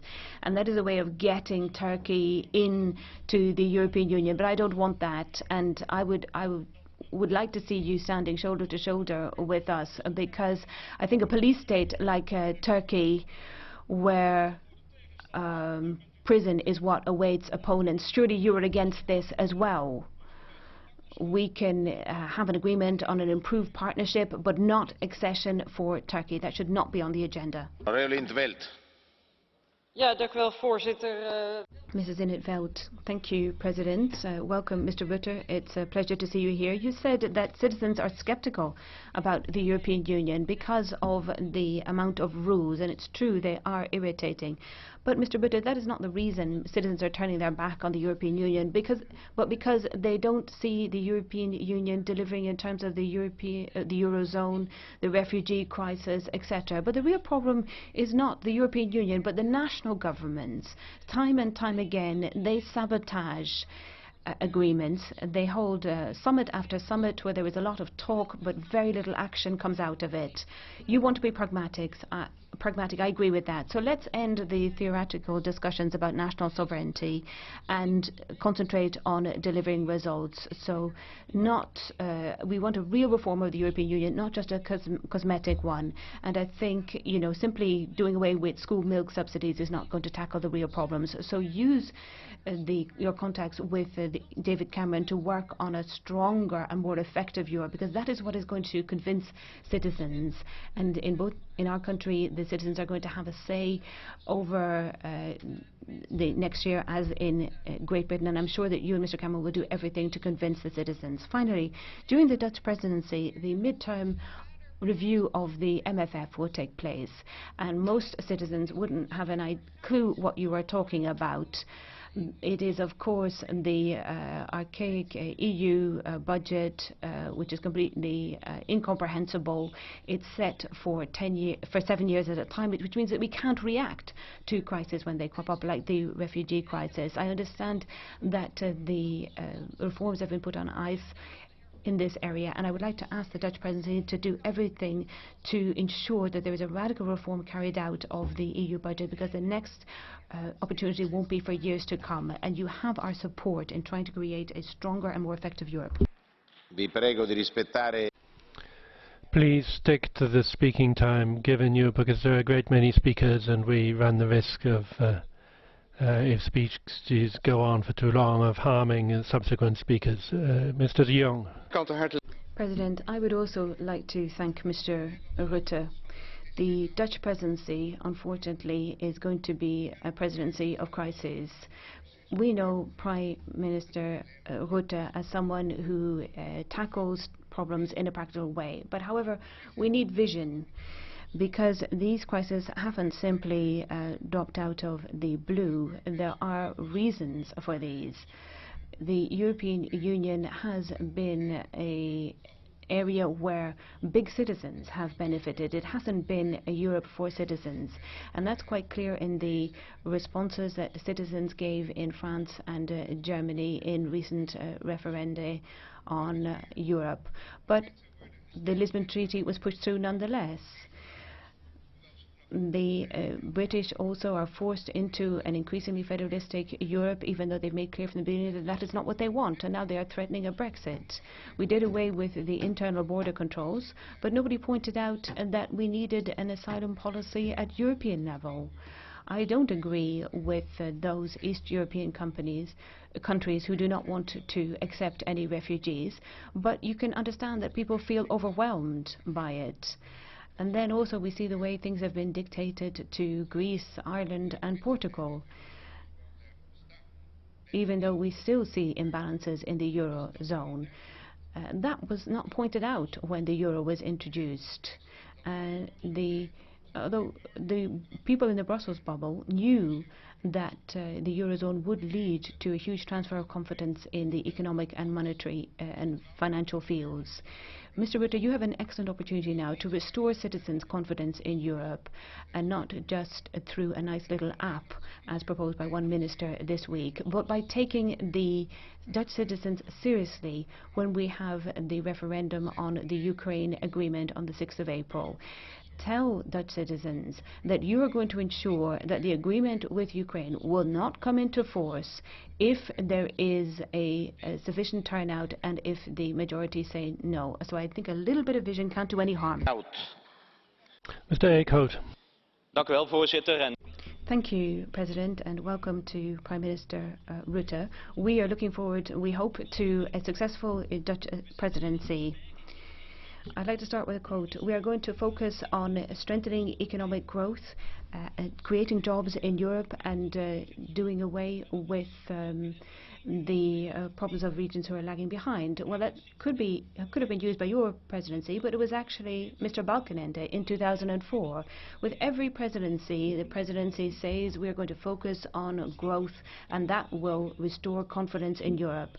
But I think we need to perhaps think for once that the increasing Euro skepticism and the rejection of Europe is caused by something else, which is a lack of credibility. We hear wonderful stories in Brussels and Strasbourg about why at home in Paris, in The Hague or Berlin, very different things are being said which distance you from what is being done in Brussels and Strasbourg.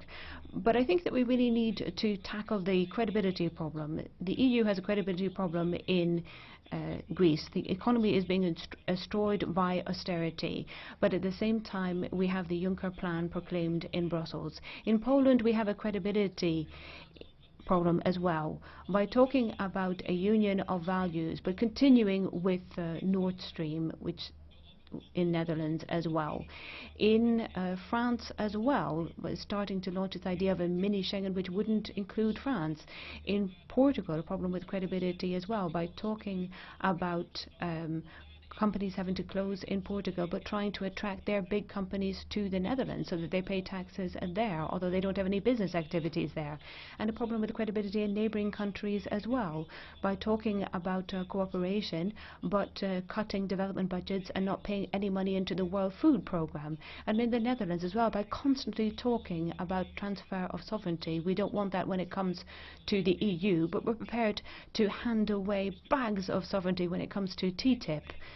It's time for the Netherlands to show leadership, which means more relocation, more money being paid, stop with Nord Stream 2, and actually tackling our own surplus, not just look at deficits in the south, but tackle our surpluses in the north, and to have a real campaign on Ukraine, not just because it is a trade agreement with the Ukraine, but it's important for Ukraine as well that they don't become an object of this political game playing between different sides. I think that should be the real priorities of the Dutch presidency. Mr. Eickhout, there is a blue card for you. Do you want to answer? Please. Voorzitter, dank u wel. Voorzitter, ik heb President, I have a question for my colleague Bas EICKHOUT about Europe. But what did Europe emerge from? Europe was based on peace and food security, and in order to do that you have to have farming families and a decent agricultural sector. So my question from Mr. Rutte, are we only talking about market and innovation? Some of the money has to get to farmers and their farms. What's your view of this? Because in 2020 we're going to see more reforms of the CAP. How can we ensure that we will guarantee that security? And on the environment, the Habitat Directive, how can we ensure that farmers won't have their land taken away from them and that we will still have guarantees and security for farming families? Collega Schreier, altijd in voor een leuk... Mrs. Schreier, always very keen to talk about farming, of course. Let me start with the CDA, your political group. You have advocated liberalization of agricultural policy for years and years, producing more and more and exporting. If the world price isn't favorable to the farmers, you then turn around and ask for money. So what does the CDA want? Does it want liberalization or not? The CDA seems to have completely lost its bearings here. And in the Netherlands, the real reason why the farmers are under pressure at the moment is because of the fact that more and more land is being taken up with industrial plant and sites, etc. So I think you should look at that rather. Mr. Farage. Welcome the Dutch Prime Minister, Mr Rutte, to the hot seat of the 6-month revolving presidency. I note you're a keen historian, because you were quoting Winston Churchill at us this morning, as indeed Mr Verhofstadt backed you up. You're quite right. Post-war, Churchill did encourage integration, especially between France and Germany, but made it absolutely clear at all times that the United Kingdom should not be a part of it, and I would like you please to acknowledge that. I also very much doubt that 50 years after his death that Churchill would approve of the club the way it is, because he was a Democrat. This EU faces an existential crisis. Indeed, there is an outbreak of a contagious disease. It's not a new one. The Greeks first came across it a couple of thousand years ago. The virus in its new form began in Denmark in the early 90s, but was put down with a heavy German hand. There have been a couple of outbreaks in Ireland, but substantial European money again cured the outbreak. But the red alert in 2005, when the contagion swept the Netherlands and France, frankly has never gone away. And I think now we have simultaneous outbreaks of the disease. In Denmark it now looks to be wholly irreversible, and in my own country, despite decades of our political establishment denying its existence, a recent opinion poll showed that sufferers may now be actually in a majority. What surprised me about your speech, as the Dutch Prime Minister, is you didn't mention the fact that 427,000 of your own citizens have outed themselves in public, declared themselves to be carriers, called a referendum for the 6th of April, and encouraged the rest of the country to join in. I suppose it must be embarrassing for you. The diagnosis, by the way, will not be popular in this House. The disease is called democracy. And people want to have a say on their future.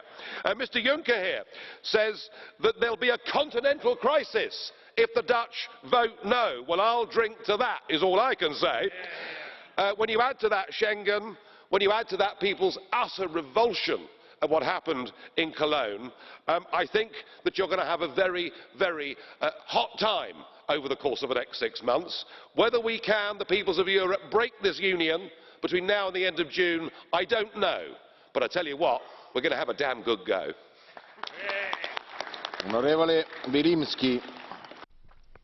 Mr. VILIMSKY. Thank you, President. We're not in the same group with my previous speaker, but we have something in common. We're seeing that we've reached a watershed, a very negative point in time in terms of social, labour market and all sorts of other policies. We've never in Europe been functioning so poorly. And, of course, EFDD, NF and ECR are absolutely right. All the critical voices that are expressed are those that are about concerns that are shared with citizens throughout Europe. We had a Europe that was working, a Europe of sovereign states, friendly states, listening to one another, working together towards the future. But then it was when the central state started to be prevalent in Europe that we started to decline.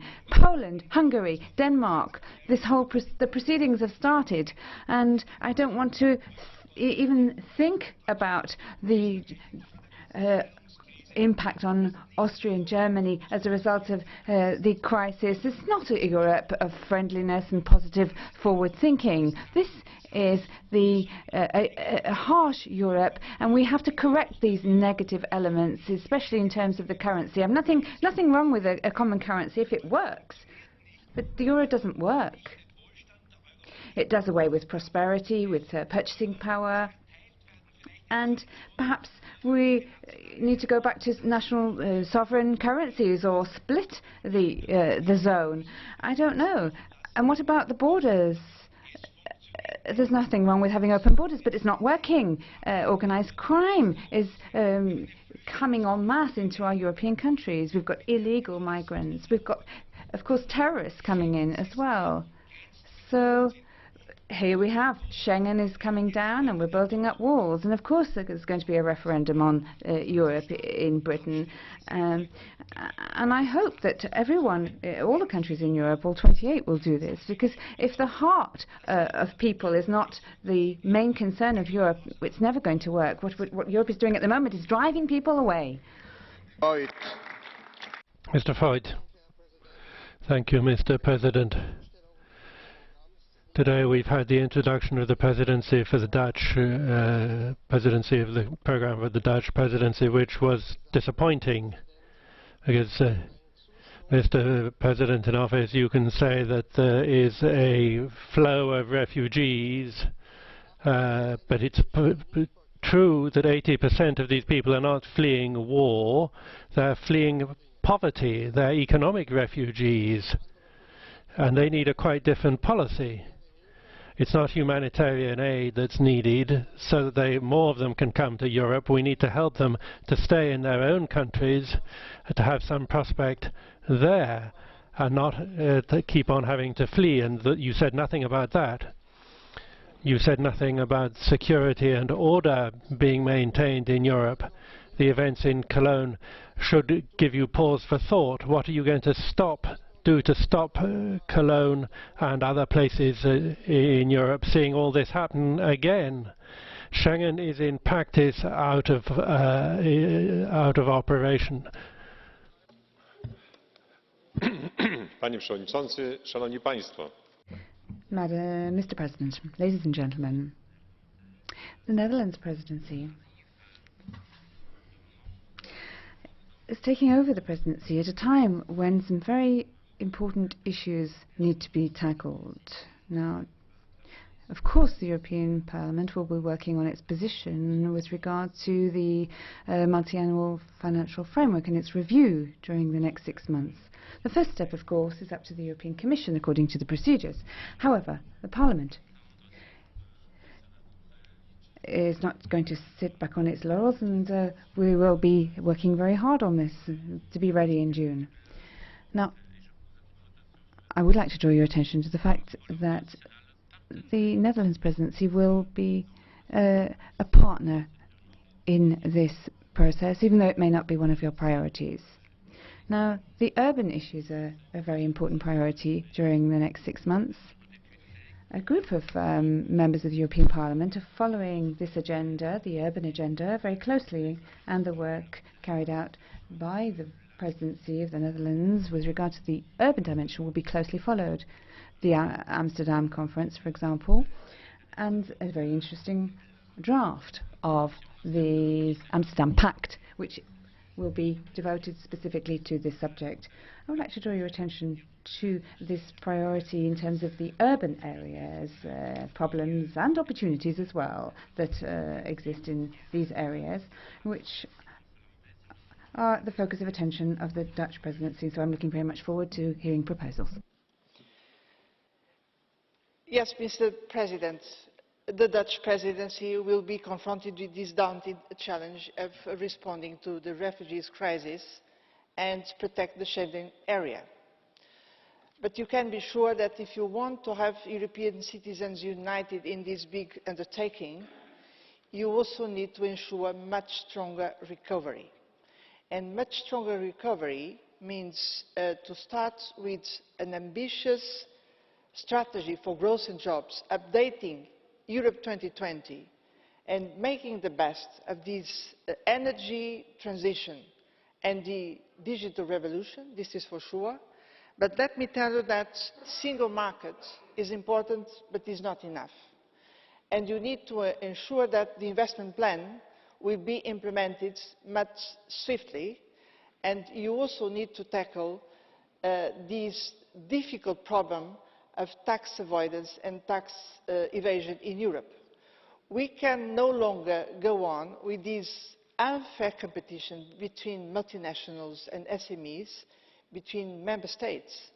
We need to support this Commission action plan for tax policy and to make sure that we have full transparency, we have country-by-country reporting, and we ensure that taxes are paid where profits are made. But then we also have another problem, which is Eurozone. Eurozone crisis is still there. We cannot misjudge this. It's still there. And this means that the problem is not only stability, but bringing up convergence, upward social and economic convergence. And for this, you need to make sure that all members of the Eurozone, they have similar conditions to invest. And this will depend on completing the banking union and on providing a proper fiscal capacity to do the Eurozone. So this is also an important roadmap for the Dutch presidency to push forward.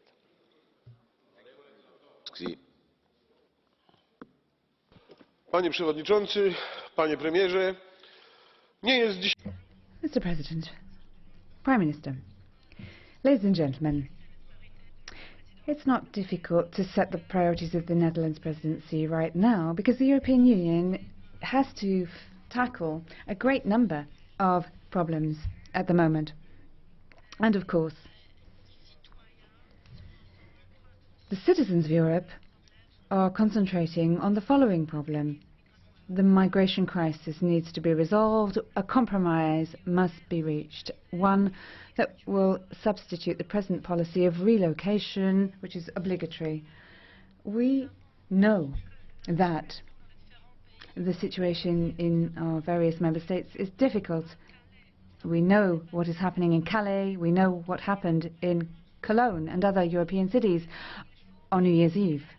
We need to draw the necessary conclusions, therefore. And I would say to the Dutch presidency that there's really only one thing that there's not just one thing that they need to do and worry about, although they really know that Poland is definitely doing fine. Thank you. I would like to welcome the Dutch presidency, and I will continue now in Dutch, my own language. It's of a vital importance that we remain level-headed and that we manage the refugee crisis, but on the basis of legislation, on the basis of a humane approach, and taking into account the interests of the societies who have to take in these refugees. And that means that protecting the external Schengen borders is extremely important, because that's when we can differentiate between true asylum seekers and refugees and those who are economic migrants who do not qualify to come in with the flow of refugees and asylum seekers. Protecting the external borders means that it will become easier also to tackle criminals and terrorists, because open external borders means that the state can no longer protect citizens. If we were to abolish Schengen, economically that would be a disaster. So we need to take action, and a catastrophe would mean lines of lorries waiting at the borders and citizens not being able to travel. Now, Churchill was mentioned. Well, Churchill looked enemies in the eye and realized that he should not do deals with aggressive countries. And that means that we have to force Putin to respect international law and to withdraw from countries where he shouldn't be. The MH17 issue has to be tackled as well. Responsibility has to be accepted for that, and that should be possible within the European Union. There is a blue card for you. Do you want to answer? Please. Dziękuję bardzo. Ochrona granic zewnętrznych Unii, czy nie uważa... Now, we're talking about protecting the external borders of Europe. It's very important, but don't you think before we look for other instruments, what we should first of all do is continue with fighting against illegal immigration, especially with regard to illegal immigration by sea? This is where we have to take action, especially where the mafia are at work. And so what we need to do is step up our action not only in the seas, but also diplomatic action. Do you agree? Daar kwam mijn betoog op neer. Well, that's the whole point of what I was saying. The Commission has plans. Those should be implemented. If the Dutch presidency achieves that, it will be a successful presidency. Thank you. Honorable HAZEKAMP. Mrs. HAZEKAMP. Thank you, President. Welcome, Prime Minister. Many Dutch people have lost their confidence in Europe. And that's not surprising because, as you already said, promises are one thing, but politicians very often don't keep their promises. And Europe is also lacking ideals. The only common shared value that we seem to have is the euro. And money doesn't make people happy. If you look carefully at EU policy, you'll see that Europe is doing everything possible for the euro and for the internal market, the Netherlands included. The Netherlands looks like a trader who is very anxious to protect its trading missions and its euro. But Europe is not the master of the market. We see that the internal market and this push for money is reflected in all free trade agreements and all association agreements, but that is not the whole point of Europe. The Prime Minister said that we didn't need new ideals, but without ideals you don't have a vision. And how do you know which course you should take if you don't know where you want to go? President, I don't know where this Dutch presidency thinks it is headed. If you look at the specific plans and the specific promises that have been put forward over recent weeks, the only thing that has been very clear was the one from Minister Van Dam, who talked about animal welfare being a high priority for the Dutch presidency. But what is the Netherlands going to do? Wouldn't it be a good thing if we could have some clarity about this?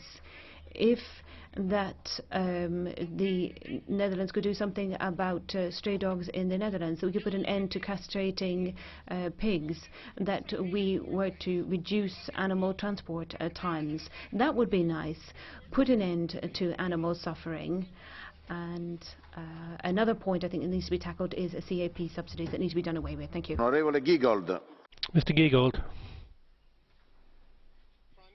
Prime Minister, one cannot do differently than wishing you well for this presidency, because Europe is challenged, and it is challenged in several ways. I would like to draw to your attention that, of course, also the issue of the economic and monetary union has to stay on the table of priorities. I can only warn that the euro crisis is not over. It is only covered by action of the ECB. If we have another economic challenge on the international level, the instability can come back. We have the 5 presidency report, and the report has never been seriously discussed in the Council. So something which you could do is put this report on the table, because this table is not only about a common deposit insurance. It is much more, and we know that we have to integrate further to make the euro work. And please use your presidency in order to tackle these challenges. And in the end, I think I agree with what had been said by several. In order to stabilize the belief and the trust of the people, we cannot afford one-sidedness. We should not speak again simply of less regulation, only of the common market. Achieving in that dimension is important, to have better regulation and the chances of a common market.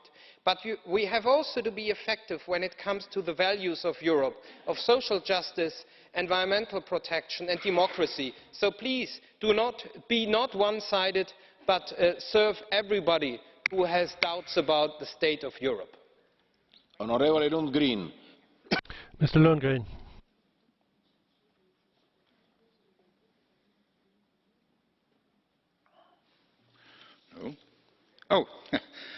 Tack för ordet, herr talman, och välkomna till Europaparlamentet. Thank you, Mr. President. And Prime Minister, welcome, Mr. Rutte, to the European Parliament. I'm sure you're going to find these next few months very interesting, especially with regard to the association agreement with Ukraine. And I'm thinking also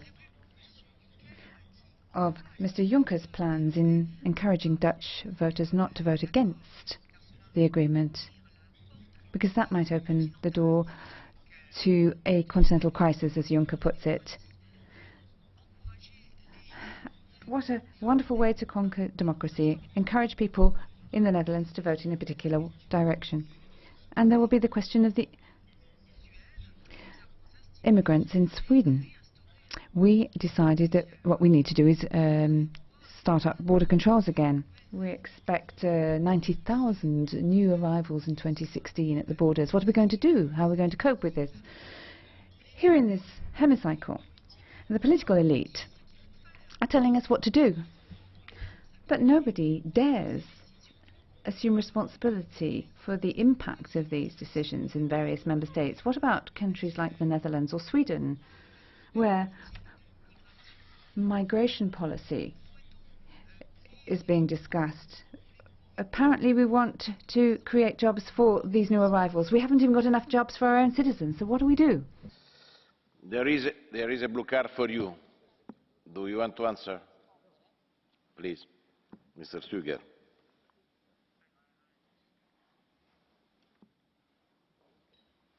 Ja, voorzitter, dank u wel. Thank you, President. The referendum has just been mentioned, and I understand that he is concerned that the result won't be a good one. Well, at the moment, the no camp is prepared to do everything to motivate the Dutch people to vote no, and the solution that they found is to put Mr. Juncker's face on the posters. That they think is enough.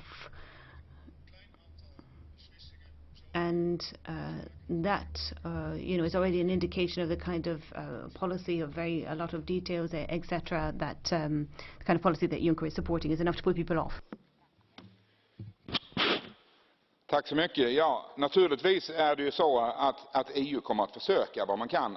Yes, thank you very much for that. Of course, the European Union is going to try, as far as possible, to have an influence on the Dutch citizens in order for them to vote in a particular way.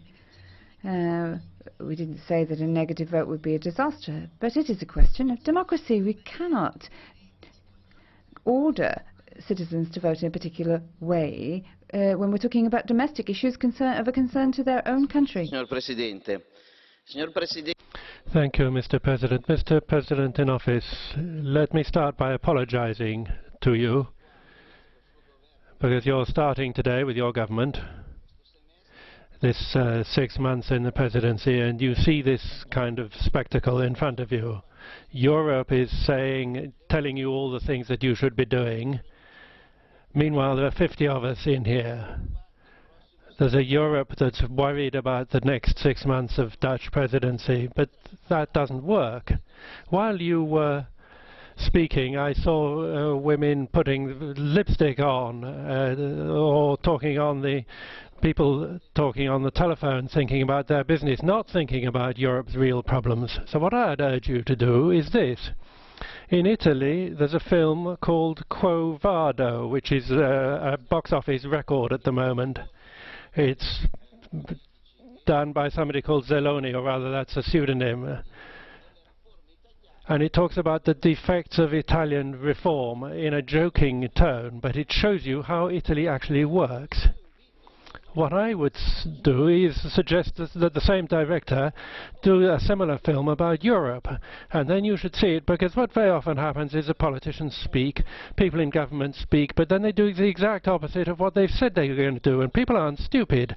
I'm mayor of a small Italian town. Ordinary people, not the people here who seem to be on Mars, but ordinary people want practical solutions. It seems to be that it's like on the motorway. You see, after miles of queues, and miles of signs saying, we're working for you here, and actually, at the end of about 10 miles of queue, you find a couple of people with a bucket. At the moment, we've managed to relocate 200 refugees. This is a failed Europe. So I wish you a magic wand with which to solve a few of these problems. Good morning, everybody. The next speaker is Mr. Gollnisch for 1 minute. Prime Minister, you're taking over the Council presidency at a crucial time. Many people think that the year 2016 is the year of all dangers for the European Union. We talk about a risk of explosion with the possible Brexit, but also because the interests of the member states have never been so divergent. And you also referred to the fact that people are really refusing more and more to be subjugated to this globalized being that has been built up over the last 60 years and which is really turning into some kind of a monster. There are so many contradictions in Europe, and one of those is to have the government in Brussels saying very different things from what they were from the ticket they were elected on. For example, just a couple of months ago, we were talking about the Schengen area and regulation there, but now you're going to have to actually defend the opposite of this. And other countries are following. Sweden is before the Court of Justice with regard to the quota of migrants to be imposed on it, and therefore, at some point, we're going to have to take a choice. Either you serve the people or you serve the institution of the European Union, which is being disavowed every day. Mr. Lamassoure for 2 minutes. Thank you, Mr. President. Mr. President in Office of the Council, the Parliament expects of the Dutch presidency that it aims very high in reforming the tax arrangements for international companies. For years, multinationals have been playing tax with our member states and very often ended up not paying practically any of the tax that you would expect them to pay on their profits gained in Europe. All the member states have been playing along, and the Netherlands have been particularly effective at it. That time has now passed, like banking secrecy, for the same reason. Public opinion won't stand for it anymore. That's why the G20, the OECD, the European Commission, whose efforts I welcome, and Parliament have opened up the whole question. We had a simpler philosophy. Yes, tax competition, but let's apply to tax in the future the principles and rules that we apply in all other fields in the Union, and I know the Netherlands is particularly keen on this. That's to say equity, transparency, fairness. Whereas in this field at the moment, all you see is obscurity, unfairness and injustice. We have to work at two levels. At union level, we have to agree on a joint definition of of taxable profits, and then we can continue competing on rates as we have been on VAT for 40 years. And at world level, we have to agree with our partners on the OECD definition. Starting next week, the European Commission will be adopting an overall package on the subject. We expect the Dutch presidency to reach a political agreement before the end of June, and we also expect cooperation from the Dutch presidency in the committee that I have the honor to chair in the European Committee, and I thank you for that in advance. Sippel. Per 2 minuti, prego. Mrs. Sippel for 2 minutes, please. Thank you. What does the Netherlands presidency want? Just a couple of aspects from our committee. You want a position of council on the Coast Guard and external borders, and cooperation with third countries is important for you. But are you looking for European solutions to all this? Or are we just rehashing old ideas? Our external borders are indeed European borders, better border control. Of course, respecting international obligations and humanitarian conditions is a responsibility that we have as a European Union. So how do you see the future task of countries without external borders? After joint control, we have joint responsibility for the incoming refugees. What I can't see are binding, clear statements. What about the third countries? Countries of origin and transit states, are you going to provide support for them? Because they're trying to offer something to these refugees and thereby reduce the number of refugees. Or are you seriously going to cooperate with Turkey and tackle the actual number of refugees coming to Europe and bring it down to zero? Well, Of course, this is very difficult to achieve, and we have reports about the deportation laws, violations and breaches of these laws and pushbacks to Syria. So what I'm expecting is that your presidency send out clearer signals for responsible refugee policy, both within the EU and outside the EU. So what we need is political leadership. So tackle this, and we will provide our support. And Mr. Rutte, a more general comment. Europe is relevant for people's daily lives, but in member states, we do not see that this is clearly understood and perceived. Mrs. Zippel, there's a request for you. You don't accept it? Very well, then we'll carry on. 1 minute. Thank you, President. Prime Minister, colleagues, I'd say we need to keep our feet on the ground and not rush blindly forward. The successive crises have only increased disappointment in and mistrust of European cooperation. And to be honest, you can't blame people for this. And to now simply blindly call for more Europe is definitely not the solution. Europe where necessary, national, and I would add regional to that, where possible. That is the motto of the Dutch presidency, and I think that is the only correct approach. We cannot claim that Europe is the solution for everything. We have to demonstrate the necessary humility. We need an open debate without taboos, and that is what the Dutch are known for in the Netherlands. Only in this way can we demonstrate the relevance and pertinence of European cooperation. Thank you. Onorevole, prego, c'è una... Mrs. Van Bossuyt, your request hasn't been accepted. No, Mrs. Van Bossuyt, there's a request for you, for a blue card. Will you accept that? Will you accept the question?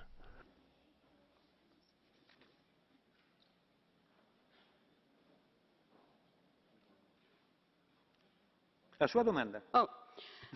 Puhemies, te sanoitte, että tarvitaan... Mr. President, you said that we need less Europe. I will tell you that yesterday the first asylum seeker froze to death in northern Finland because there are more and more refugees coming over the frontier from Russia using corrupt mafia who collect money to transport them.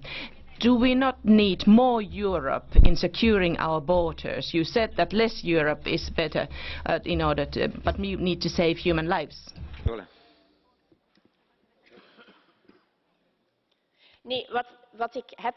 No, what I said was that we should have Europe where it is necessary and national where possible.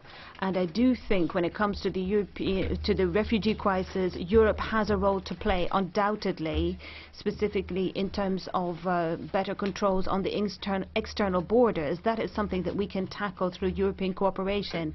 But that doesn't mean that for any given problem there is a European solution. That is what I said. Onorevole de SARNEZ. Thank you very much. Mrs. de SARNEZ, you have the floor for 1 minute. Thank you, President. You know, both of you, and you say that the challenges have never been so numerous as they are now. With economy, employment, migrant crisis, terrorism, destabilization in Syria, Libya, everything are outside the gates of our European Union. And given these challenges, these crises, well, I'd say that European citizens are entitled to expect that their political leaders in Europe show courage and determination and will, and that we take decisions, that we govern finally in an effective manner. And what do we have, apart from the two of you? What do we have? We have a council which doesn't take decisions, or very few decisions, and when it does take decisions, it doesn't respect them.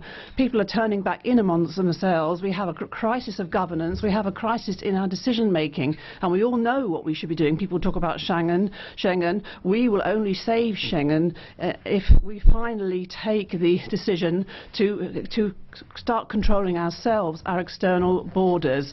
got to take that into our hands. So I ask the political leaders to make progress, take decisions, because otherwise populism will just keep progressing in the European Union.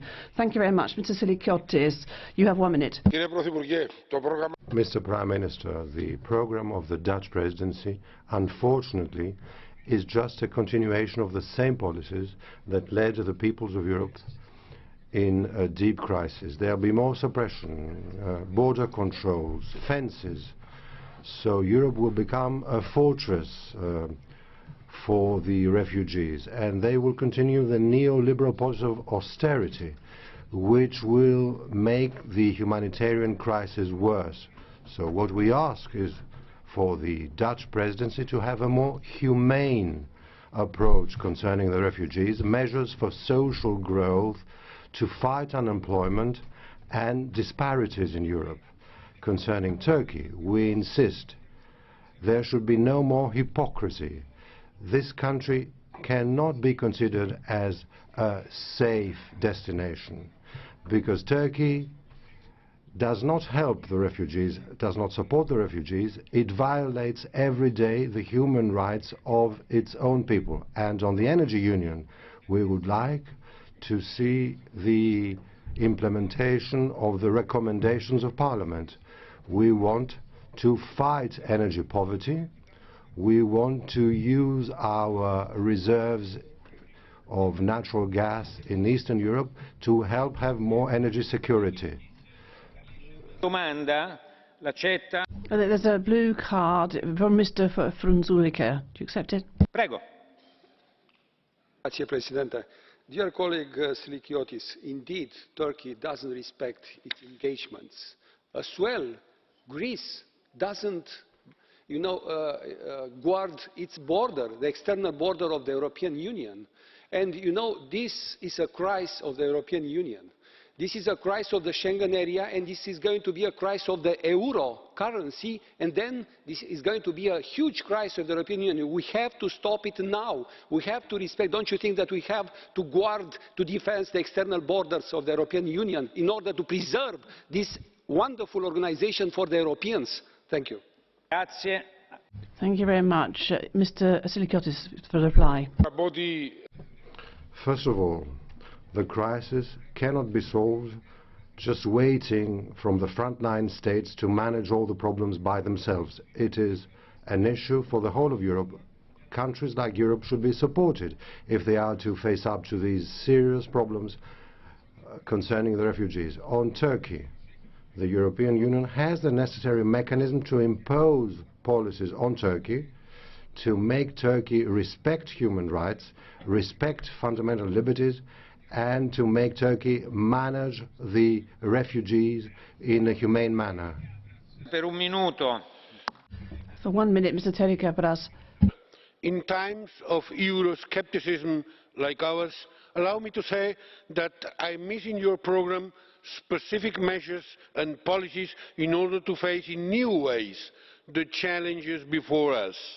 Our inability to respond to the new challenges in new institutional, political and cultural ways is probably our biggest weakness, which cannot be overcome with old recipes and mere goodwill. We have to abandon and not fall back into our rigid old, much too old and too well-known manners. We have to appeal to citizens, groups and nations to seek and find new paths of dialogue and coexistence. That's why the Union, without any reluctance, should count on the contribution of still stateless nations like those I represent here, Scotland, Welsh, Catalonia or the Valencian country. Definitely they can bring closeness, enthusiasm and efficiency to the European project. Indeed, the future of Europe depends not on its being apparently innovative, but on its being really innovated. Thank you well. Thank you very much. Mr. Telikabras, there is a question for you from Mr. Zani. Do you accept it? Ms. Zani.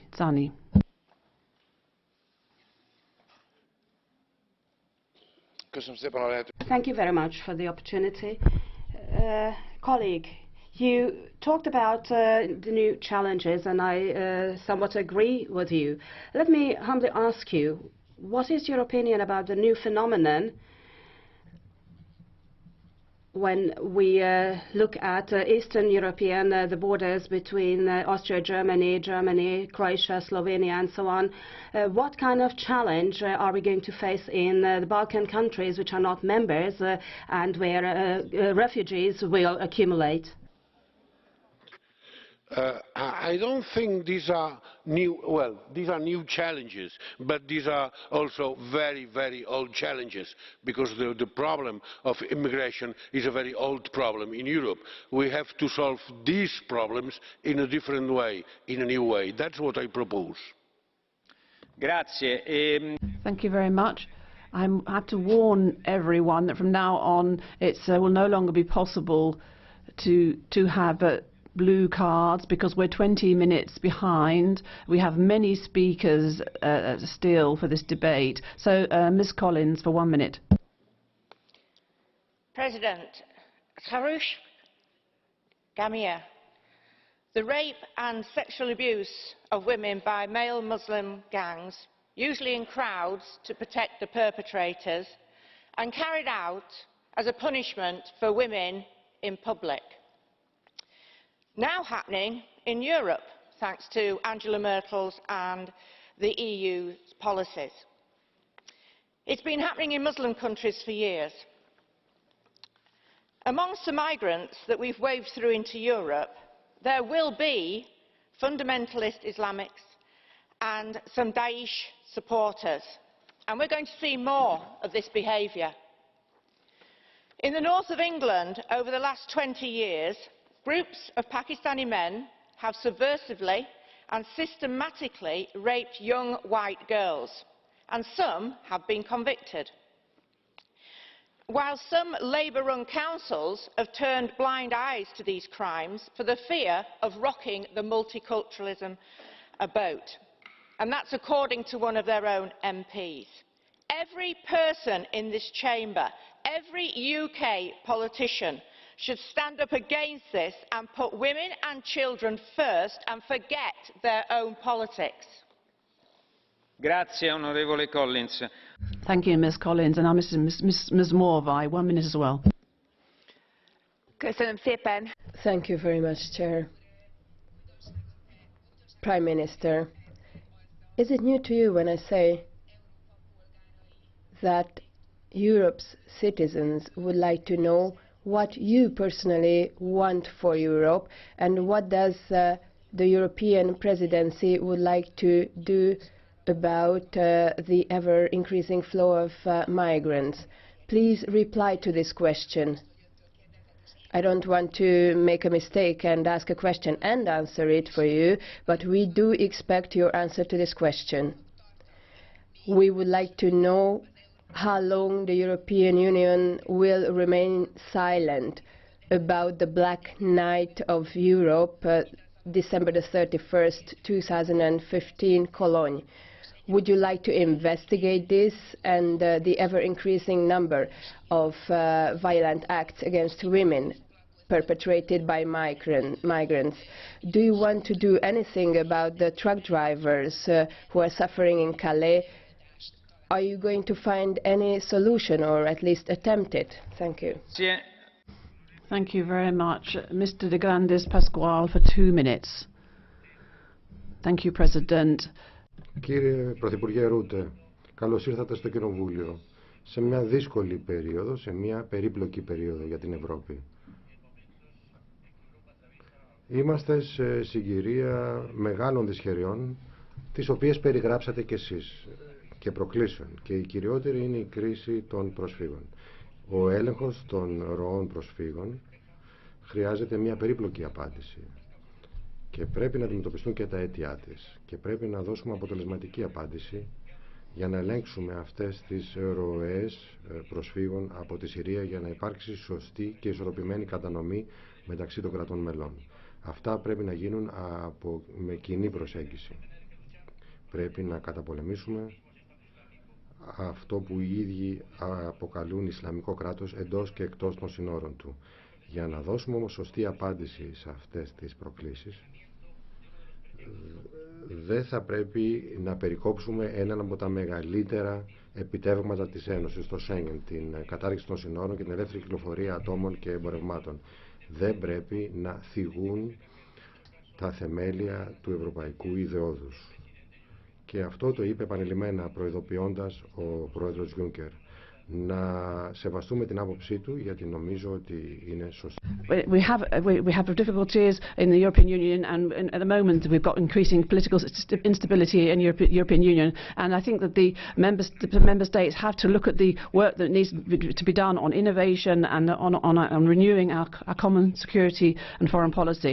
Now, you talked about the economy. You made some important points. Also, I think it's very important that we talk about developing the economic and monetary union, and in practical terms we need to talk about creating the capital market union. Spain is staking everything on its position in the position on the deposit guarantee system. We had to have a firm position on that. We don't have much time, Prime Minister. You can count on Spain, which will be a loyal and constructive partner, so that we can deal with all the multiple problems of this time of crisis, but this time of crisis can also be an opportunity. Thank you very much. Could anyone please stick to their time, because their speaking time, we're very much delayed. Mr. Lange. President in office, I agree that Europe needs to stick to the essentials, and trade policy is part of that. During your term, I'm sure we'll have a chance to set the lights for fair trade to green, towards strengthening development in less developed countries, and with the big conference on trade chains in Amsterdam, that's a good start, and we have to build on that. The question of the revision of the general system of tariffs will be looked at during the presidency, and we should strengthen things where fair trade chains are needed for fair production and workers' fair working conditions. We'll have to talk about conflict commodities, and we'll have to, I think we can make sure that commodities are used in the EU are subject to fair working conditions in the countries of origin and on a binding basis. A second dimension, the question of strengthening our industrial development depends on the development of fair trade. So break through the blockade in Council, President in office, and let's have modern trade protection instruments. Since April 2014, we have a position in Council. We've been waiting for a position from Council since then, and when it comes to the discussion on the market status of China, we had to make sure that after December 2016, our trade protection systems can be deployed so that dumping is excluded. Here too, let's go for a fair perspective together. I'm confident that we'll have a fair trade policy. We'll advance in that area during our presidency. Thanks for sticking to your speaking time. Mr. Steele, 1 minute. Dear Prime Minister, colleagues, your priorities are targeted, but if you could do only one single task, introduce a real EU border control and cut the opportunity for any migrant to cross the border and go further than the first member state, then your presidency would be a success. If you succeeded in stopping the pointless efforts of some member states and the Commission to introduce a quasi-automatic or any other similar relocation scheme, then it would be another great job and step forwards. Because nobody profits from such distribution. Somebody will sacrifice the right of the EU and the migrant to decide on the choice of the migrant where to obtain the refugee status, and this will be against the will of the specific migrant, and even more, this will not stop the movement of refugees within the EU member states, because these people have paid smugglers for getting into a specific country, and they will go to this country anywhere. And I think this will, in order to stop this, it will be necessary to introduce border control. And if, on top of that, you manage to stop the Nord Stream 2 project, then the outcome of your presidency would be simply marvelous. Thank you. Thank you very much. Mrs. Meissner, 1 minute for you. Thank you very much, President. Prime Minister Rutte, I have 3 wishes for your Council presidency. I'm here in the middle if you want to see where I am. 3 wishes for your presidency. which fit in with priorities that you've listed. You said, first of all, there's a cost of non-Europe. I want to say something about air transport. There are a lot of costs which are caused because we don't have a single European sky. There is a problem which is broader. And I hope that in your presidency you'll be able to ensure that we don't leave the issues and how we which are political, and that we make sure that we do something for people. Guy Verhofstadt talked about the migrants. It is true that we need to protect our external borders. I'm in favor of more maritime policy. Blue growth is a big possibility. We have a long coastline, and I'm sure we can work together well and get good results. Thank you. Thank you, Mr. Ferreira. 1 minute. President, deepening the single market is being put forward as a universal panacea for employment, poverty and growth. And this deepening of the internal market, apart from undermining social rights and the facilities provided by the member states, is also one of the reasons for greater conflict between member states. And other common policies like economic and monetary union and the euro, they are a machine which creates division, creates differences. We need to overcome those differences. We need to stop this, and we should do that through the budget. But the budget has been reduced to almost nothing. And so we don't see that the situation can change during the Dutch presidency, although I think it's crucial to have an interim review which would increase the size of the European budget. But who is what about the Juncker plan? Who is that going to help? No, it's only going to help the big economic groups, the big economic powers. We've still got Europe plunging into debt. We're still forgetting about the indebtedness of the peripheral countries, which are the highest rates of the world, and that's unsustainable. As for the refugees, the EU is showing one of its most inhumane faces, unfortunately. Ms. Gardini, 2 minutes. Thank you, President. I agree that the first priority for the Dutch President should be migration and international security. After Paris, after Cologne, after what we hear on the news every day, I think that is the top priority. You, Prime Minister Rutte, have said that we need to reduce the number of migrants over the next 2 months, and the present figures are unsustainable. I agree with you. But the real problem are our external borders. So we have to work very fast to build up this common coast guard, this common border guard. We've got to get these hotspots working, and we've got to ensure that the living conditions in the countries of first reception of the refugees, the conditions there are livable. I've said that already to Mrs. Georgieva. In the refugee camps, 70% of the children that fled the Syrian massacre are not going to school. If we're going to give these young people the hope of a normal life and family, then we've got to do something to help about that. But I see, Prime Minister Rutte, you'll have to explain well to certain governments and to certain political parties the difference that there is between these migrants and these families and the illegal or irregular migrants, the economic migrants, which is the politically correct way of describing them, because there is confusion between these, between real refugees on the one hand and economic migrants on the other, which means that we see 75% of young men among the migrants in some countries. In other countries, 80 or even 90% of young men among the migrants. This is an issue that's got to come up, and this is an issue which exploded then in Cologne. We're dealing here with huge problems, and as we've said, we're trying to deal with this during the most dramatic economic crisis since the Second World War.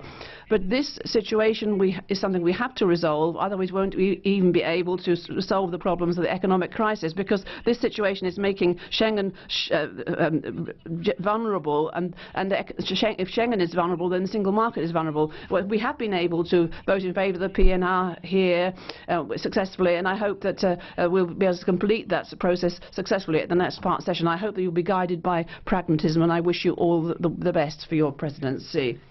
Thank you, President. Minister, after reading the presidency programme, I would like to welcome the ambition in your presidency.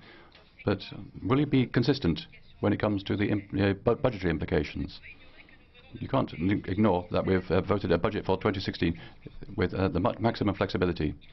So we have to make things specific if we look at civil and military matters in terms of defence and of frontiers. But what are the credits?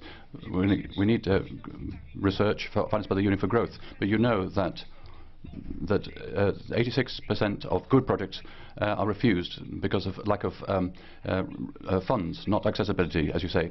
We have to look at the multi-annual financial framework, but we can't ignore current issues, not because the revision is part of the MFF, as you say, to fight youth unemployment if the credits are suspended for 2016 to finance the economy. I can't say everything in a minute. If we don't pay bills amounting to 17 billion, flexibility isn't enough.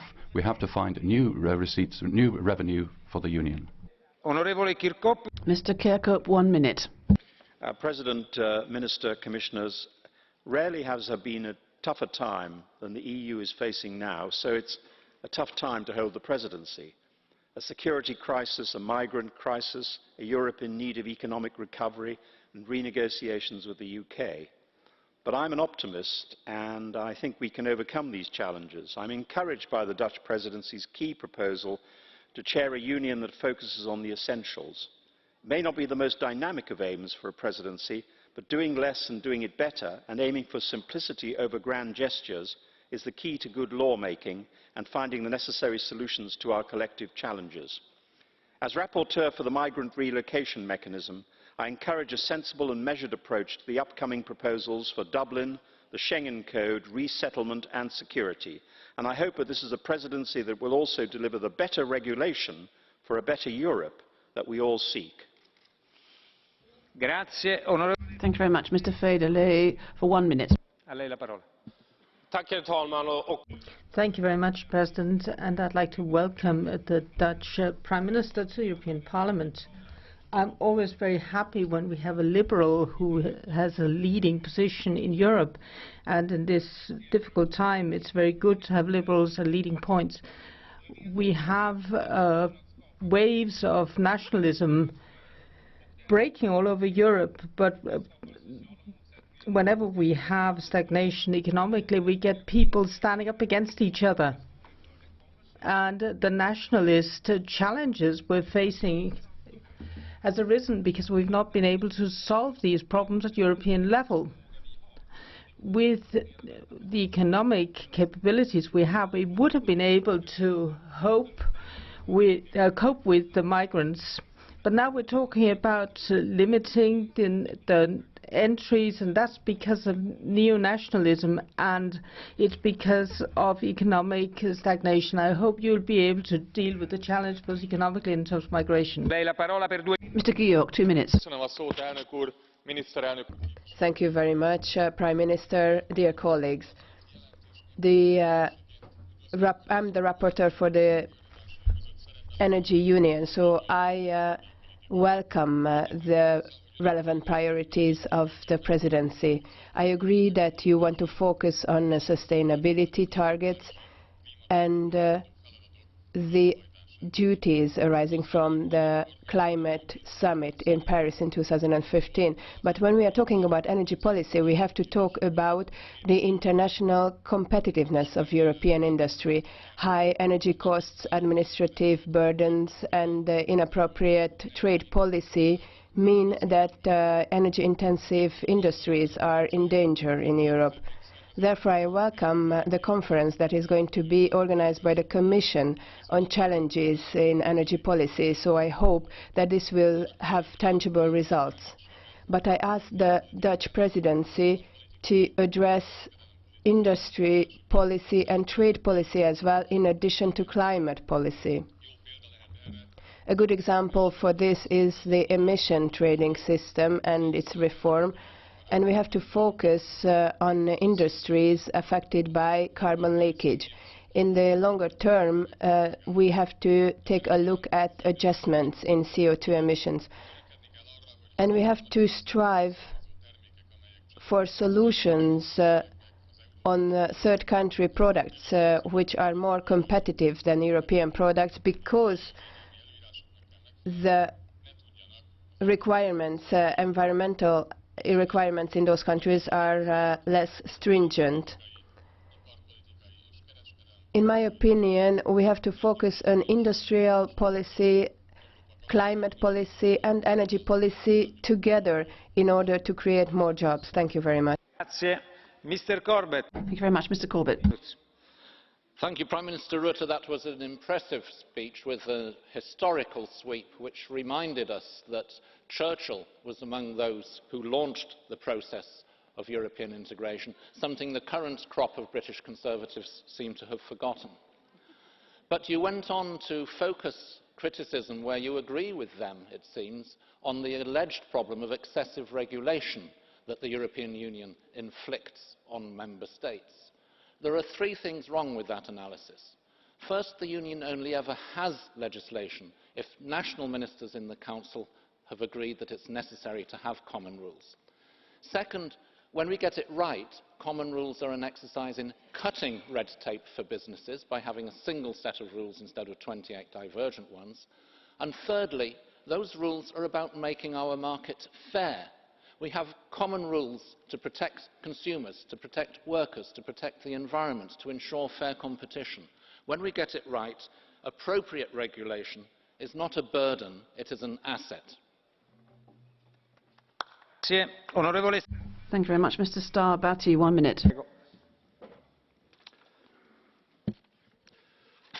President Juncker, in his history lesson on the 9th of September 2015, said, "Flight and refugees are part of Europe." After the events of New Year's Eve on 2015 in Cologne, President Juncker must take his history lessons again. I would like to remove one sentence. We need more Europe in our asylum policy. In Europe, we need a common, stringent asylum law for two reasons. The different types of law in the EU means that one will be played off against the other. The asylum laws are based on the idea, on ideas that can be eroded. For those who truly require asylum to survive, they need a strict asylum law. We must help those people who need our help most urgently. Prime Minister, you'll be doing a good job if you deal with finally deal with the job of getting a common asylum law. Mrs. Gabrielle. 2 minutes. Thank you very much. The Netherlands will be taking on the presidency of the European Union at a crucial moment for European integration. We're faced with insurmountable challenges. These challenges will show whether we can stand or whether we will founder. We would hope that Europe can get through the crisis and be stronger for it.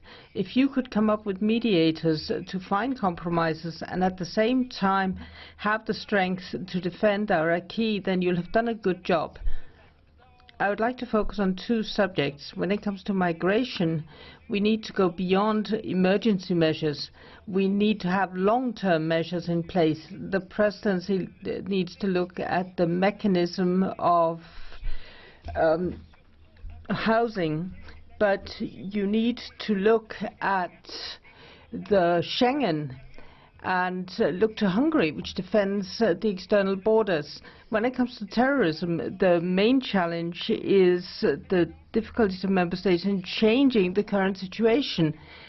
How can you go beyond the European database and national security services? We need mutual confidence in the interoperability of databases. The European mediator in terrorism needs to be very visible. Do you intend to take steps in this direction? And then the strategy is going to expire in 2016. We need to look at the advances in applying the directive in this area. We need to look at all these issues at the same level as another level, which is equally, as another subject which is equally dangerous, which is trafficking in migrants. I'd have to express my disappointment with the fact that you have not put into your program the only problem which deals with the gender equality, which is number of women on the boards of companies, and I hope that in the presidency you will not go straight from our acquis. Thank you, President. President in office. The Dutch presidency starts at a time where, during the Luxembourg presidency, a lot has been done on the question of fighting terrorism, in particular with the negotiations to adopt PNA. But there's a whole area which has to be dealt with, which is financing terrorism. And on that, I haven't heard anything very clear from you.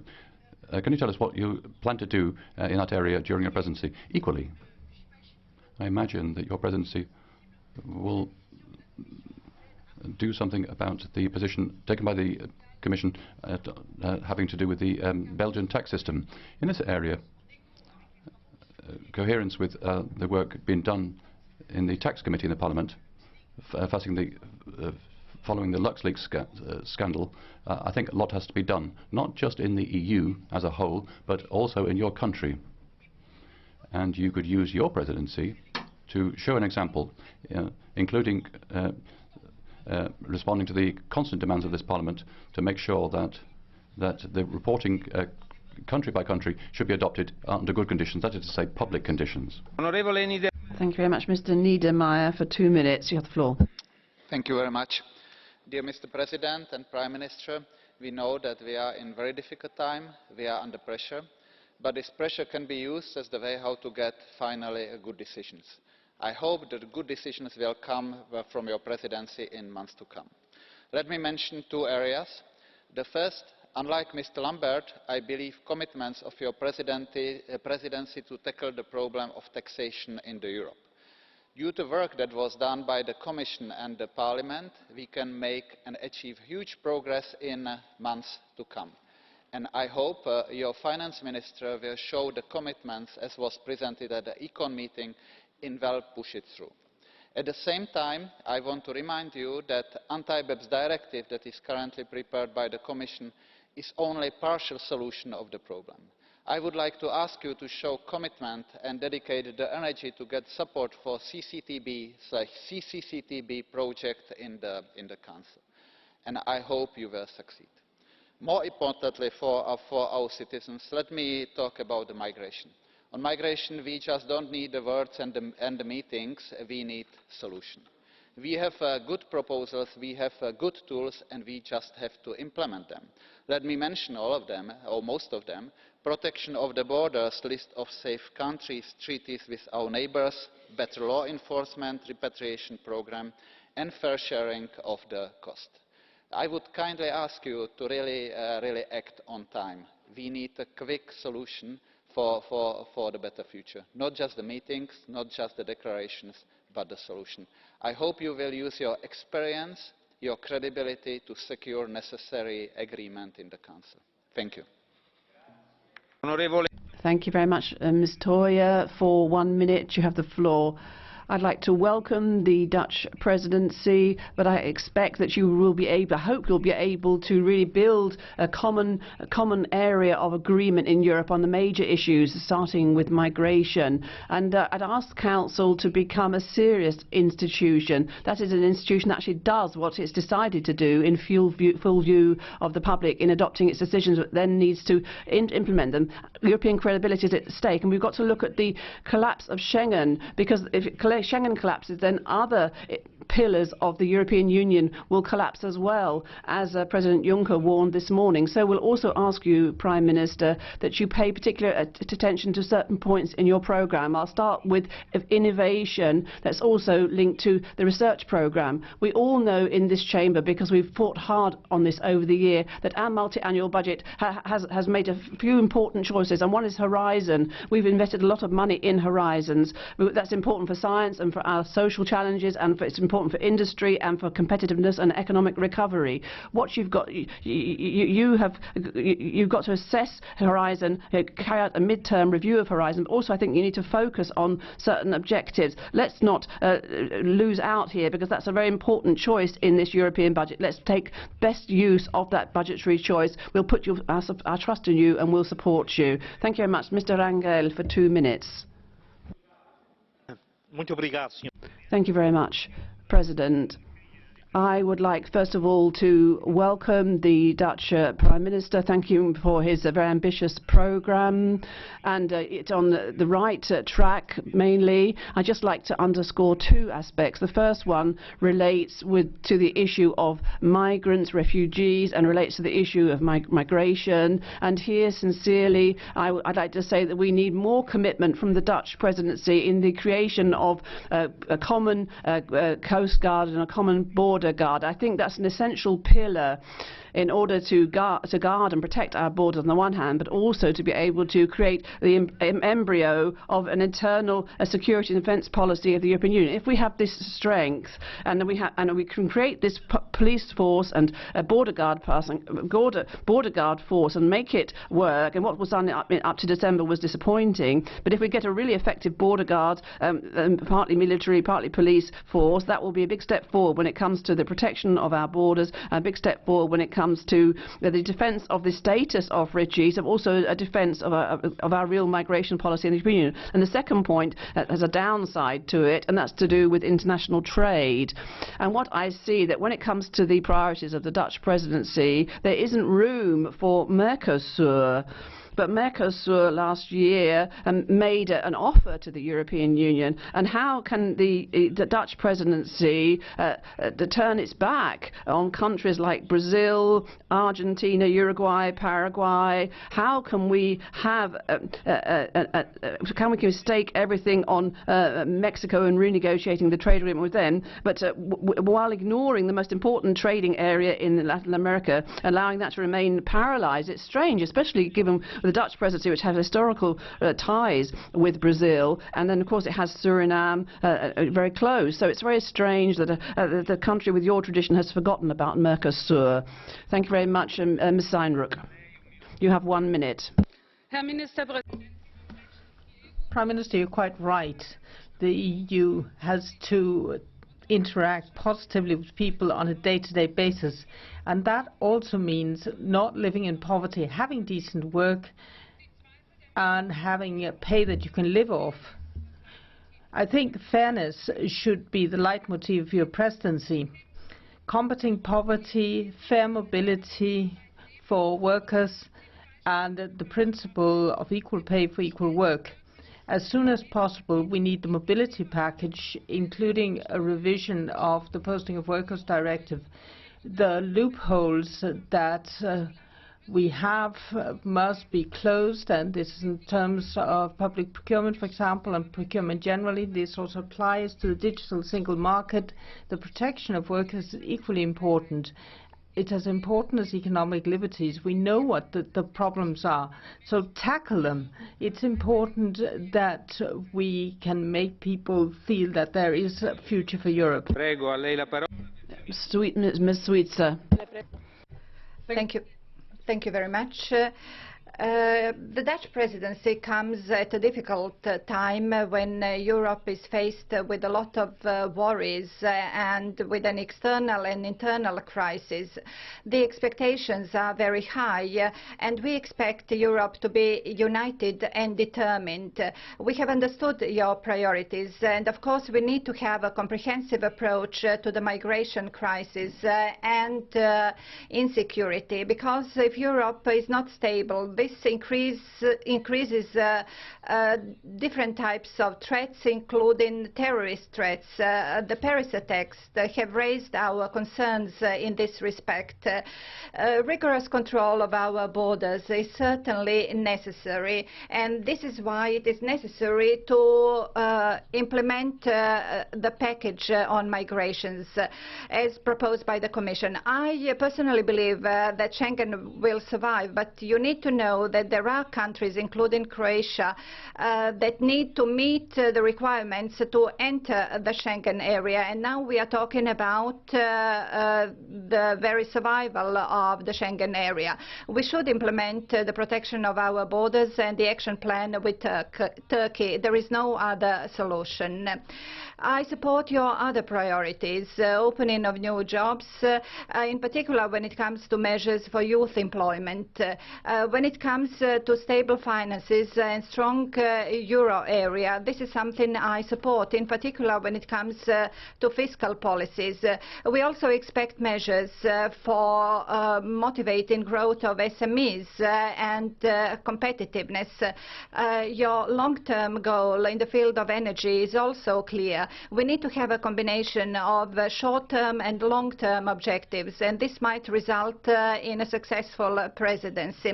I would also like to mention gender equality, because participation of women in company boards is very important.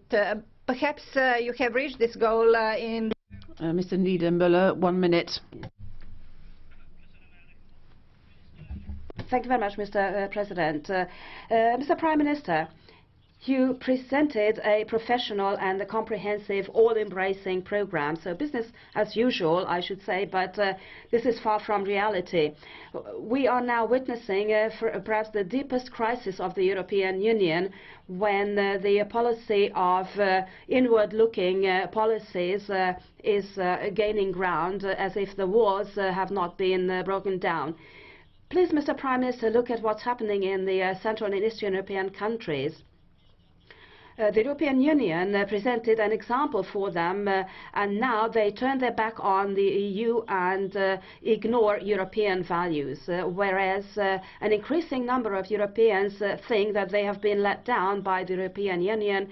The Union doesn't have the courage to stand up against populistic governments and protect basic European values. What do you have to say to these citizens?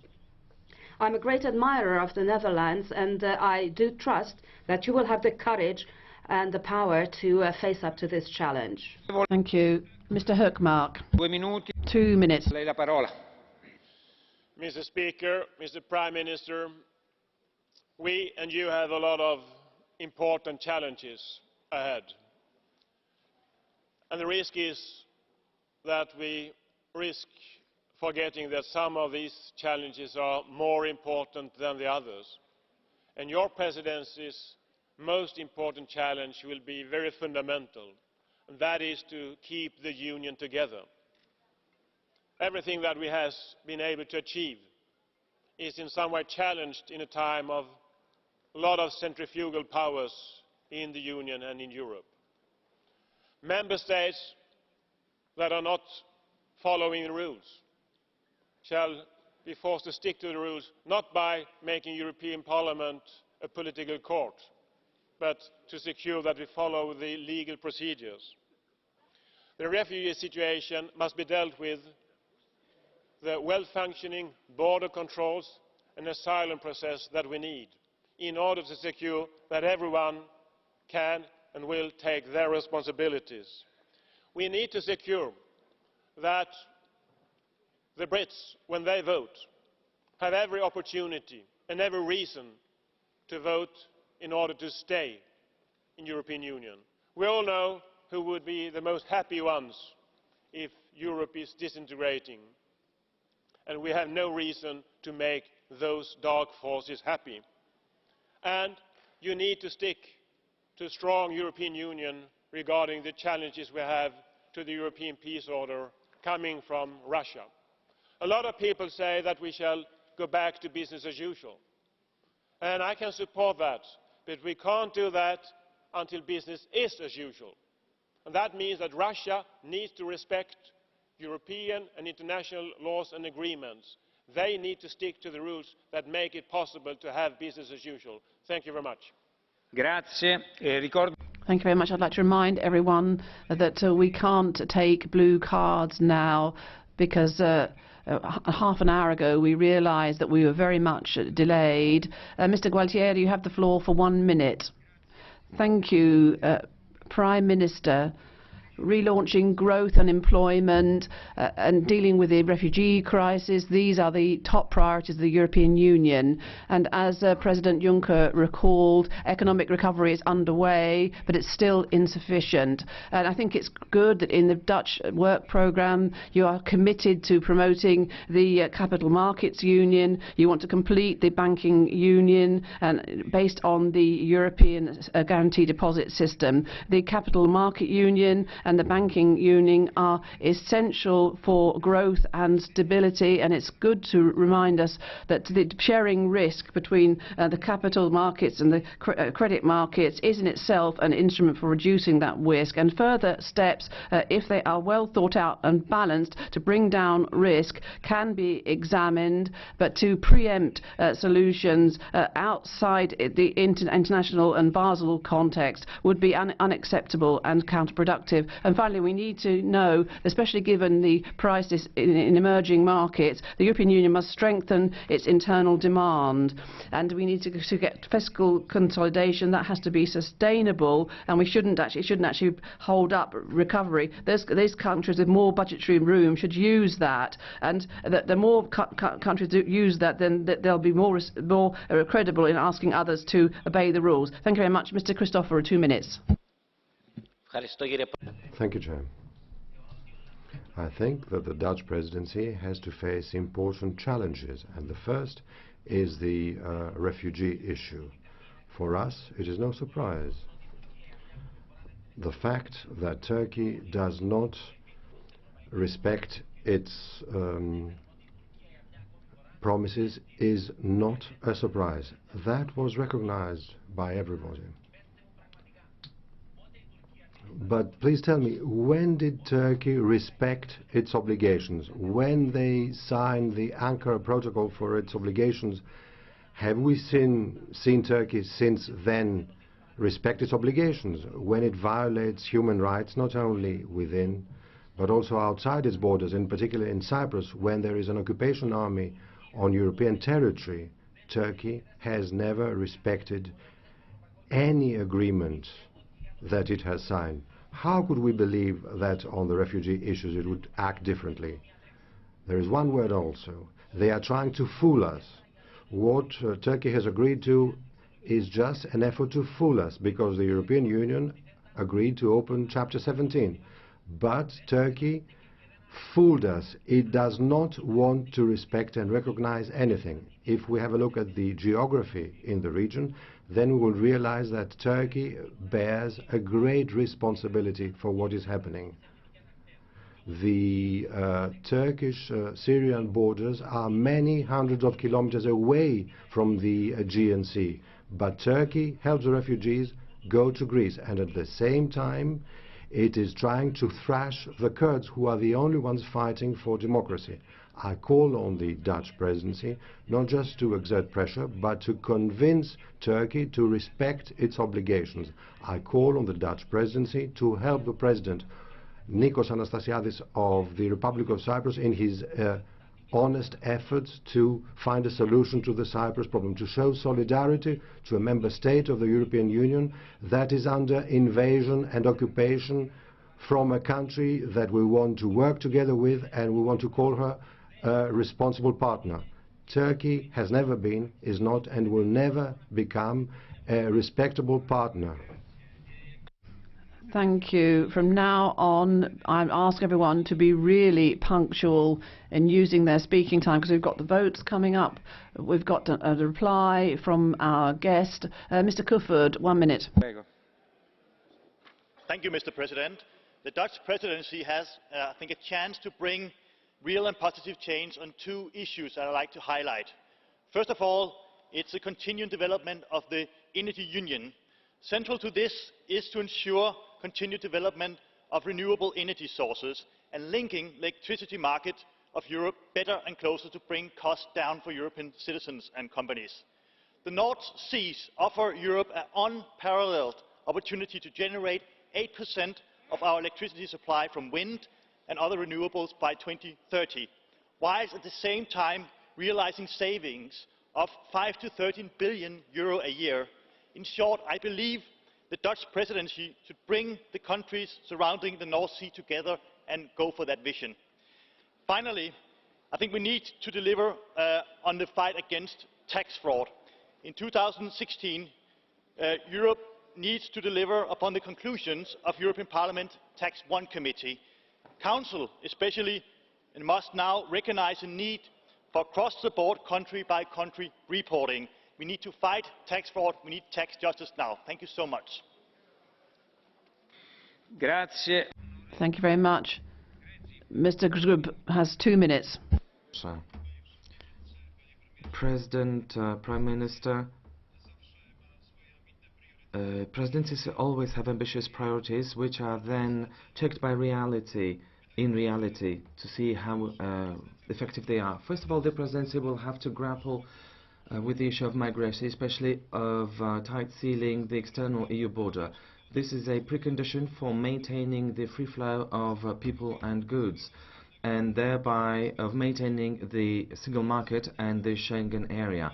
The potential cost of doing away with the Schengen area have been presented by President Juncker, both for individuals as well as for companies, for services, transport, etc. Another key political issue is that of negotiations with the UK and the potential Brexit. The potential changes might have a bearing not only on the EU-UK relations, but also they will have a bearing on the future of the whole of the EU. Please bear in mind that they need to be acceptable for all members, for all parties and countries. They shouldn't undermine the foundations of the EU, such as the right to social benefits, especially for those who work as immigrants in the UK. Well, thirdly, we need to answer the question of around the future of the climate policy after COP21 in Paris. The EU is most advanced in its climate policy. Not all share it. We want to be a leader, but not all want to recognize it. After the Paris Agreement, it's time to actually put it in place in real terms, which is not to say that we shouldn't be ambitious, but too many ambitious may be actually detrimental to the economy, such as because of carbon leakage, which is a threat to the EU industry. Fourthly, please note that we need to work on the circular economy package. The draft has a lot of potential for remodeling the EU economy. And fifthly, the multi-annual framework review. The question is, will we stick to the existing rules? Will there be no more pressure for more changes? Thank you. Mr. Van Bremt for 1 minute. Voorzitter. Thank you very much. Let me start by saying by agreeing with a number of points that have been raised. First of all, Europe's got to be relevant. Europe has to show results. And Europe must keep its promises. And I want to talk about a very important promise. You said half a sentence about it, but at the end of 2015, in Paris, we signed up to a very important climate agreement, and the European Commission played a major role in that. And I have a question. Over the next 6 months, it's going to be very important for that Paris agreement, that ambitious agreement, because we don't want to go beyond 1.5 degrees. We need to translate that into our own objectives. So we've agreed on objectives. They're not going to be enough. They need to be tightened up. And I wonder whether you're going to have the courage and the strength to do that in the Dutch presidency. You don't have a particularly good track record on the environment, and I'm wondering whether you're going to have the courage to set out these objectives. Thank you. Mr. Potts, 1 minute. And I'd like to warn you that a moment delay means that we can't have the catch-the-eye procedure. We're too much behind. Thank you, Chairman. Honourable Prime Minister, you are not the first presidency whose priority it is to make the European Commission finally set criteria for endocrine disruptors. I beg you to be the presidency to help us promote this, because these substances are killing us. They kill the European population, and I'm happy that among all those great issues like migration, environment is still on your agenda. We will be happy to help you. Please, you help us. I'm happy that you are willing to tackle the issue of antimicrobial resistance. If we don't solve this, our healthcare system will lose antibiotics, and they will be under a huge pressure.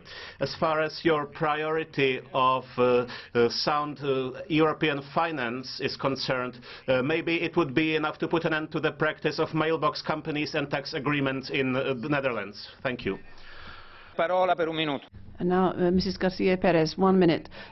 Prime Minister, Luis de Grandes was talking on behalf of Spain.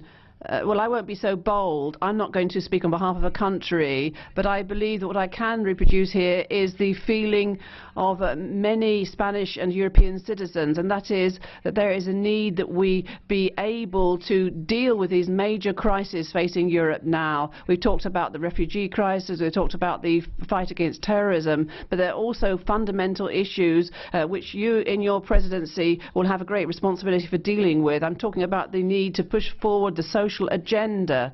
I'm talking about reforms in the economy so that we can have fair growth, so that we can actually promote the growth, the creation of jobs, and that we can make up for the missed opportunities suffered by many people who are now waiting for us to take concrete action. And it's urgent action, and we shouldn't forget that the equality policy is crucial.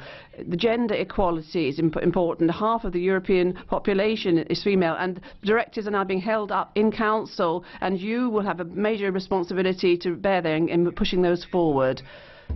Un minuto. Thank you very much. Ms. Moody, 1 minute. Thank you. Europe represents hope for the future of Britain, whether it's about trade, protecting workers' rights, the environment, our security, or maintaining a powerful voice in the world. Your priorities demonstrate the reason why Britain's future should be in the EU. I welcome the commitment to delivering fairness in the workplace and the importance on investment on research and innovation, as well as the need to teach new skills for the fast-evolving digital economy. Our future lies in a knowledge economy with fairly rewarded and fairly treated workers. The EU's investment in research provides for new materials for manufacturing, for breakthrough treatments for cancer, and creates jobs in the vibrant digital sector. I look forward to the work of the Dutch presidency and what it will deliver to reinforce Britain's place in the EU. Thank you very much. Mr. Zorrinho, 1 minute. Prime Minister, I welcome the ambitious programme of the Dutch presidency of the European Union. I welcome the fact that you're able to make choices. You've shown that. There are 4 priorities, but for these 4 priorities to be dealt with in an effective way, then we have to mobilise all the resources and all the agendas available in the European Union to deal with the challenge of migration and a threat to security. That you have to realise that that's closely tied up with our confidence in innovation and our confidence we need in order to create jobs. At the same time, innovation and employment creation will actually benefit if we take a leadership in Europe, especially when it comes to working on and implementing the Paris Agreement on climate change, and also in pushing forward the energy transition and the digital revolution. But I think also there is something lacking in your priorities. Trade agreements. The Netherlands have a great deal of tradition in the area of trade agreements. I think it's important that we make progress in the area of transatlantic partnership and in our relationship with Mercosur. Please ensure that Mercosur become a priority of the Dutch presidency. Thank you very much. Thank you very much. And now, Mr. Uweli, 1 minute. Istvan. Mr. Prime Minister, the Polish Madam Prime Minister sat in your place yesterday and the Hungarian Prime Minister a couple of months ago. And if they had delivered a similarly pro-European speech, we would face much fewer problems today. I liked your introduction, but I would like to ask a question. I'm one of the Hungarians and one of the European citizens who are worried because we've been reading for months that the Dutch presidency would wish to take steps towards a two-speed Europe, to have a core Europe and a peripheral Europe. Mr. Prime Minister, do you really contemplate such plans? Because if you do, our situation would only worsen, because a number of irresponsible and populistic governments would then take the upper hand and punish Europeans. And now, please keep quiet while the debate is carrying on. Ms. Fajon. Thank you, Chairman. Do something about Europe, finally. This is what I just received from a fellow Slovenian via Twitter. The start of your presidency is key. Perhaps it will even mark a milestone. It will depend on you which turn the Europe shall take. So you are taking over the presidency in difficult times. You said yourself that we are running out of time. So I expect that you will immediately confront your colleagues with the fact that there shall be no Schengen without functioning measures. And this will lead to extreme economic and political consequences and damage. I haven't heard you mention the Western Balkans. Next to all problems that the region is facing on its way to Europe, stability and fragile relations are severely shaken also by the Balkan migration route. So I call upon you to do more to help the region, also on the Greek-Macedonian border. And as I'm mentioning the economic damage, we need jobs, we need growth. You will do a lot if you stamp the fiscal fraud and do away with tax oases, if you reduce regulations so that especially the SMEs can breathe more freely. I wish you a lot of luck and primarily very decisive leadership. Ms. Regner, you have 1 minute. Thank you. Tax fraud of multinationals in the big style, social dumping and refugees being treated beyond all principles of fundamental rights. Those are the challenges of your presidency right now. And all those problems can't be solved at national level, not in the Netherlands, not in Austria, not in Poland. So you said you were born in 1967, being part of an optimistic generation, and so use your time of the presidency to work on the willingness of member states that they are not acting selfishly, narrow-minded, and trying to find solutions on national level, which is absolutely strange to find solutions on national levels concerning the refugee crisis. We have to do that all together, and it's your responsibility right now to take this chance again, and I repeat it, to work against tax fraud, social dumping and those national refugee crisis solutions.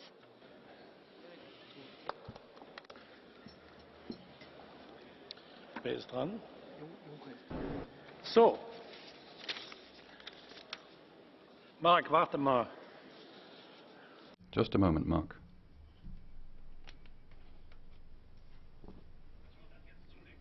First of all, I give the floor to the Commission President, Mr. Juncker, to speak on behalf of the European Council. President, I've spoken 3 times this week, and I've asked Prime Minister Jutta so many questions that I think it would be good if I ceded my speaking time. Okay. That was a tremendous generosity. I now give the floor to the President in Office of Council, Mr. Rutte. Kommissionspräsident. Herr Rutte, warten Sie mal einen Moment. Just a moment, please, Mr. Rutte. Please sit down, colleagues, and listen to the President of the European Council, or have your talks outside of the hemicycle. That goes for members of all groups. Thank you very much. Mr. Rutte, please. Ja, vielen Dank, Herr. Thank you very much, President of Parliament. Many questions. I feel awful for the fact that I can only try in 10 minutes to answer a couple of them. But I can assure you that I made many notes. We will study them carefully, so nothing will be lost and everything will be studied. Not everything will be taken on board. That will be difficult, but I think there was a lot of insights which we will make full use of in making a success of our presidency. First of all, thanks to the President of the Commission for his words of encouragement and support. I think one of the issues he highlighted is the question of Schengen. And how do we proceed with this? And there were also questions from Mr. Lamberts, from Mr. de Grandes Pascual, from Mrs. Toia and others on this. And this all has to do with the question how we deal with the refugee crisis in the coming weeks. And I think we have to do two things at the same time. We have to make a success of the package, the proposals the Commission put forward on border control, on a voluntary resettlement scheme, and some of the other proposals, to bring them forward as soon as possible. But that will not happen in the next 6 to 8 weeks. We will need more time to do that. Whilst at the same time, for the next 6 to 8 weeks, we have to make sure that we get the current influx of refugees under control. And how to do this? There were many questions from Mrs. de Lange, Mrs. Sippel, Mrs. Gardini, Mr. Rangel, Mrs. Zwijka and others, many others, on this. Frau Zimmer, Mr. Verhofstadt. And here it is my intention to work with the Commission and with my colleagues on the Council very closely with Turkey to make a success of the Turkey-EU agreement. It needs to be seen to deliver in terms of lowering the numbers, very considerably lowering the numbers in the next 6 to 8 weeks, while at the same time we have to make a success out of the relocation scheme, which has been agreed, yes I know, by QMV in the October JAI Council. So this is what we have to do in the next 6 to 8 weeks, at the same time working on the more fundamental questions of border control, the more fundamental questions of resettlement, voluntary resettlement in the future. But we have to make a clear distinction. And I believe that everybody wants to keep Schengen on board. And here I would say, in reaction to Jean-Claude Juncker and others mentioning this issue, that in my view what is now happening in Denmark and Sweden and in other countries is not about closing Schengen or making sure that Schengen is not any longer valid. I think what these countries are doing is trying to deal with the crisis at the moment. It is all temporarily. It is not a full closure of these borders.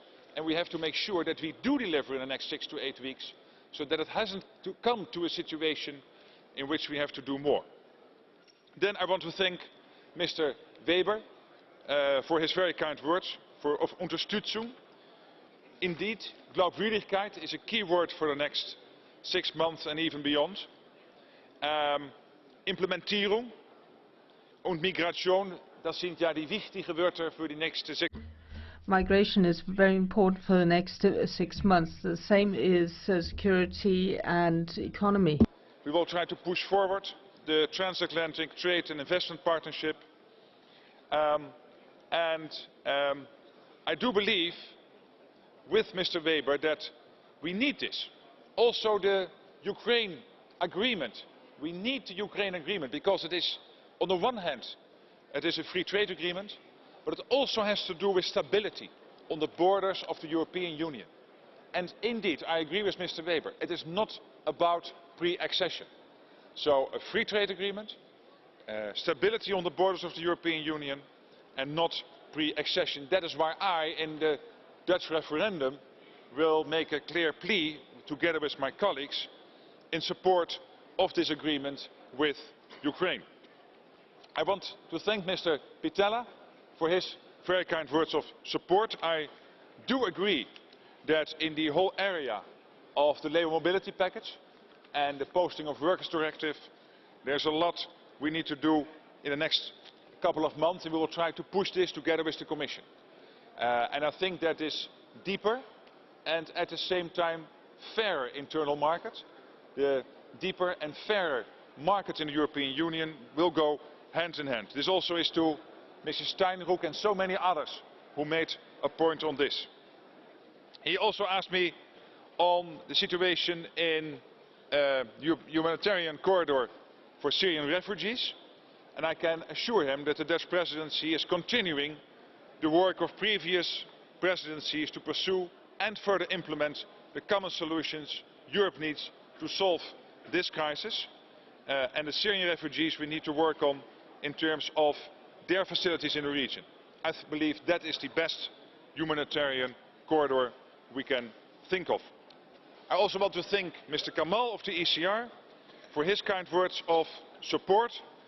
I agree with him, it is about quality of legislation, it is not about quantity of legislation.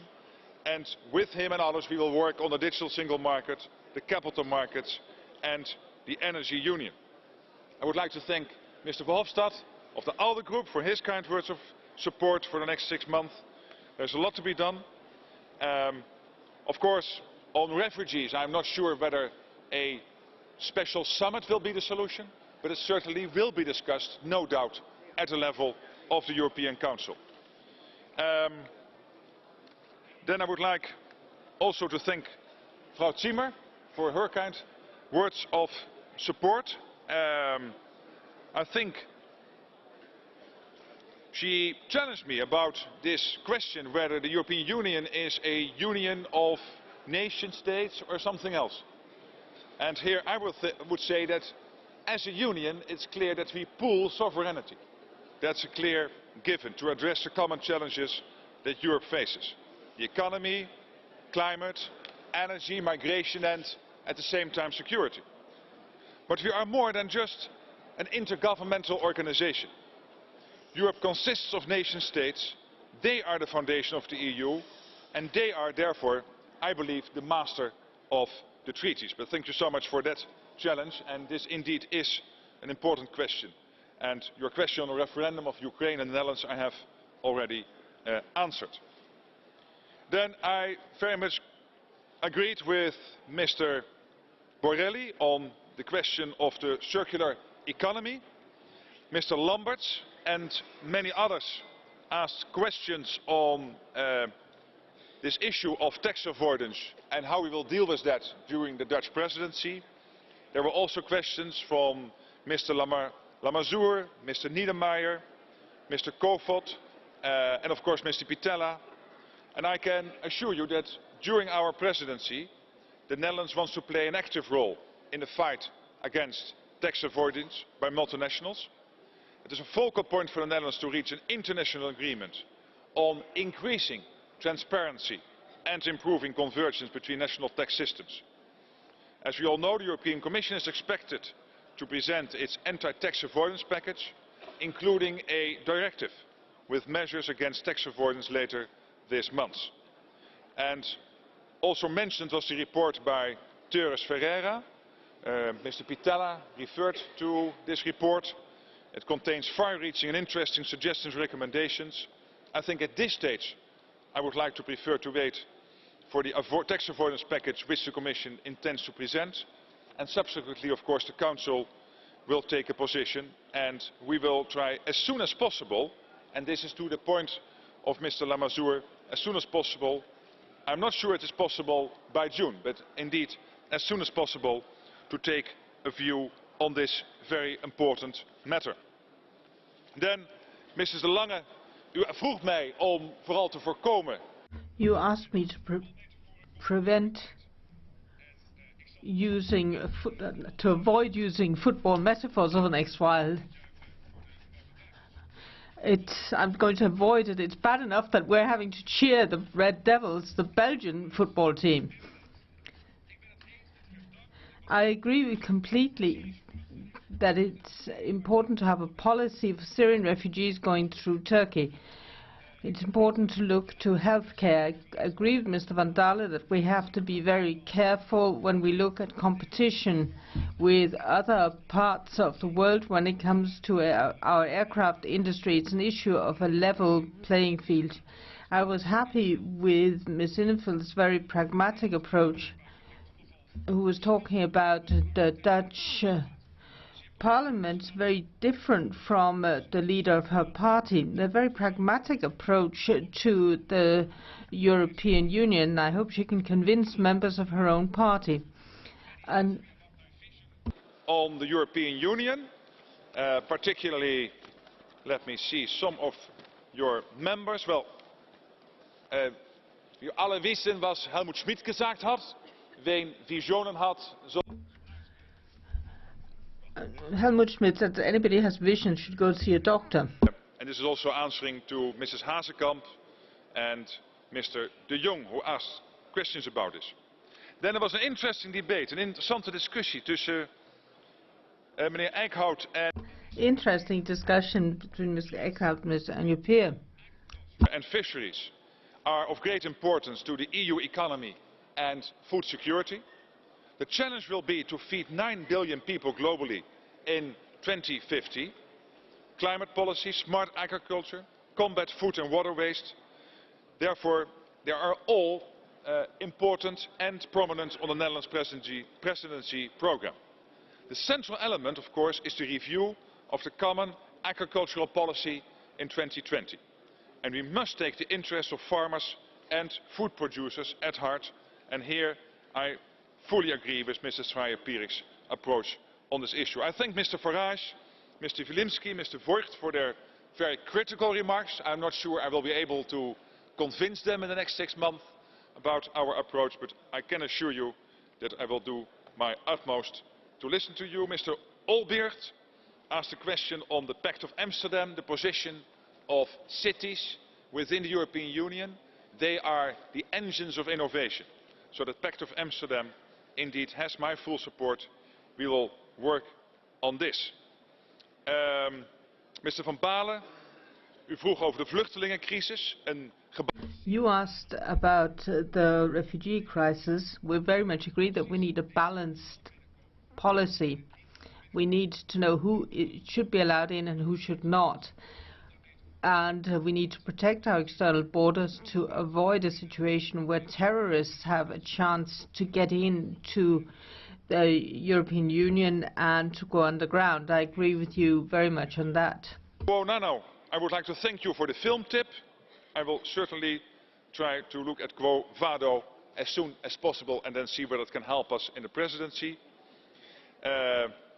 Mrs. Van Bossuyt, zeer veel dank voor de ondersteunende woorden.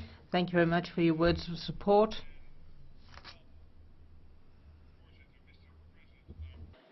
I think I'm almost at the end of my time.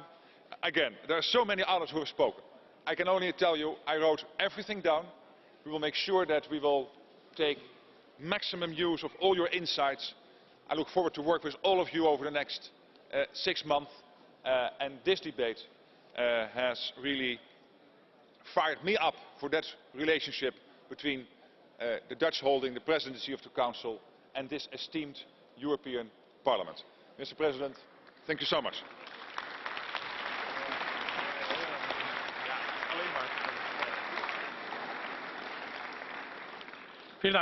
Thank you very much, President in Office. Thank you, Prime Minister. That concludes the debate. Mr. Batten. I'd like to speak under the rules concerning conduct in the Chamber. I've been trying to listen to the Dutch Prime Minister's concluding remarks. It's one thing to cheer or jeer or barrack or heckle during a debate, because that's democratic interchange of ideas. But what we've had here now is an absolute shambles. I've tried to listen to the Prime Minister above the hubbub of people having conversations with their backs turned. What other parliament in the world would behave in such a manner and treat a head of government with such disrespect?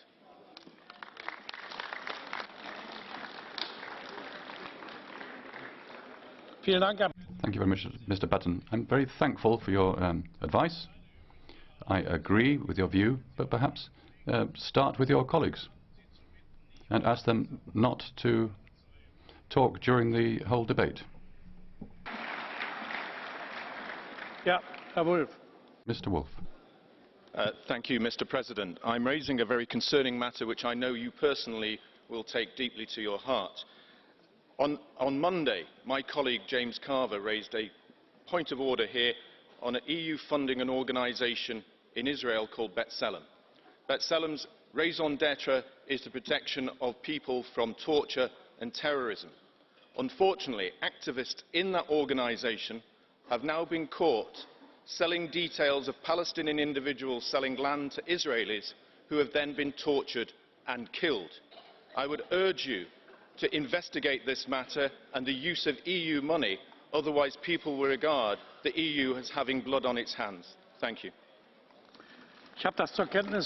I've noted that. I will act on it. Thank you.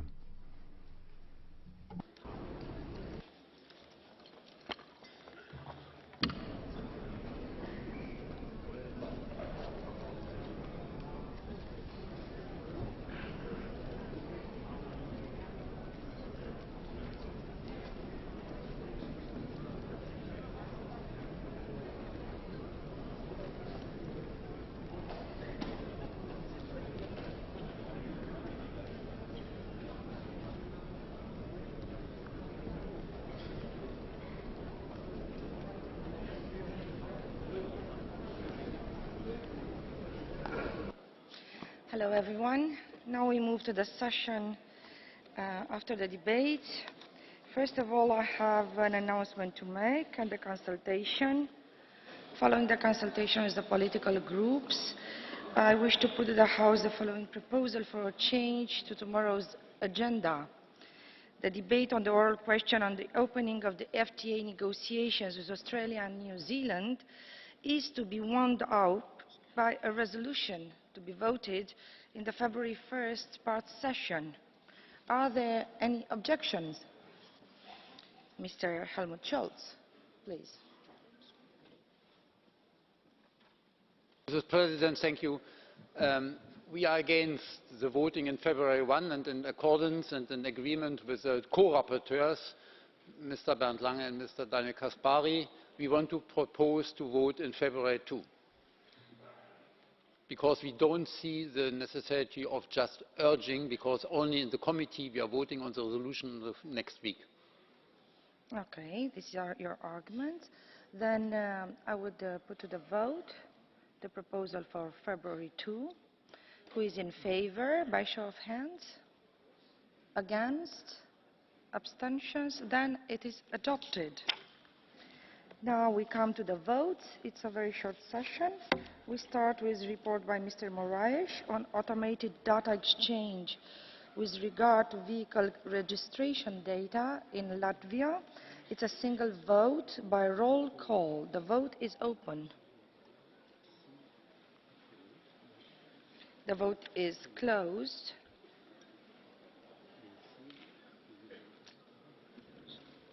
And it is adopted.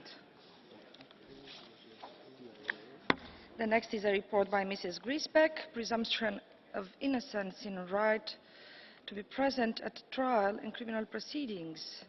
First, we vote on block number 1, Amendment 52. Who is in favor? Against? Abstention? It is adopted. Block number 2 falls, and we vote on the Commission proposal by show of hands. In favor? Against? Abstentions? That is adopted. And the vote on legislative resolution is by roll call. The vote is open.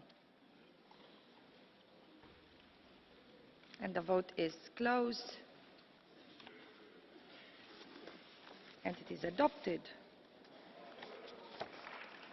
We move to the report by Mrs. Ford on personal protective equipment. First, vote on block number 1, Amendment 158. Who is in favor? Against? Abstentions adopted.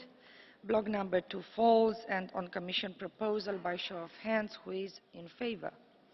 Against? Abstentions adopted. The vote on legislative resolution by roll call. The vote is open. The vote is closed. And it is adopted. We move to a report by Mrs. Stiller on appliances burning gaseous fuels. First, we vote on block number 1, Amendment 203. Who is in favor? Against? Abstentions? Adopted. Commission proposal in favor? Against? Abstentions? Adopted. Legislative resolution by roll call. The vote is open. The vote is closed, and it is adopted. Report by Mr. Lopez Istúriz White on cableway installations. Text as a whole, block number 1, amendment 148, in favour. Against? Abstentions adopted. Commission proposal in favour. Against? Abstentions adopted. And the legislative resolution by roll call. The vote is open. The vote is closed, and it is adopted. Congratulations. We move to resolution.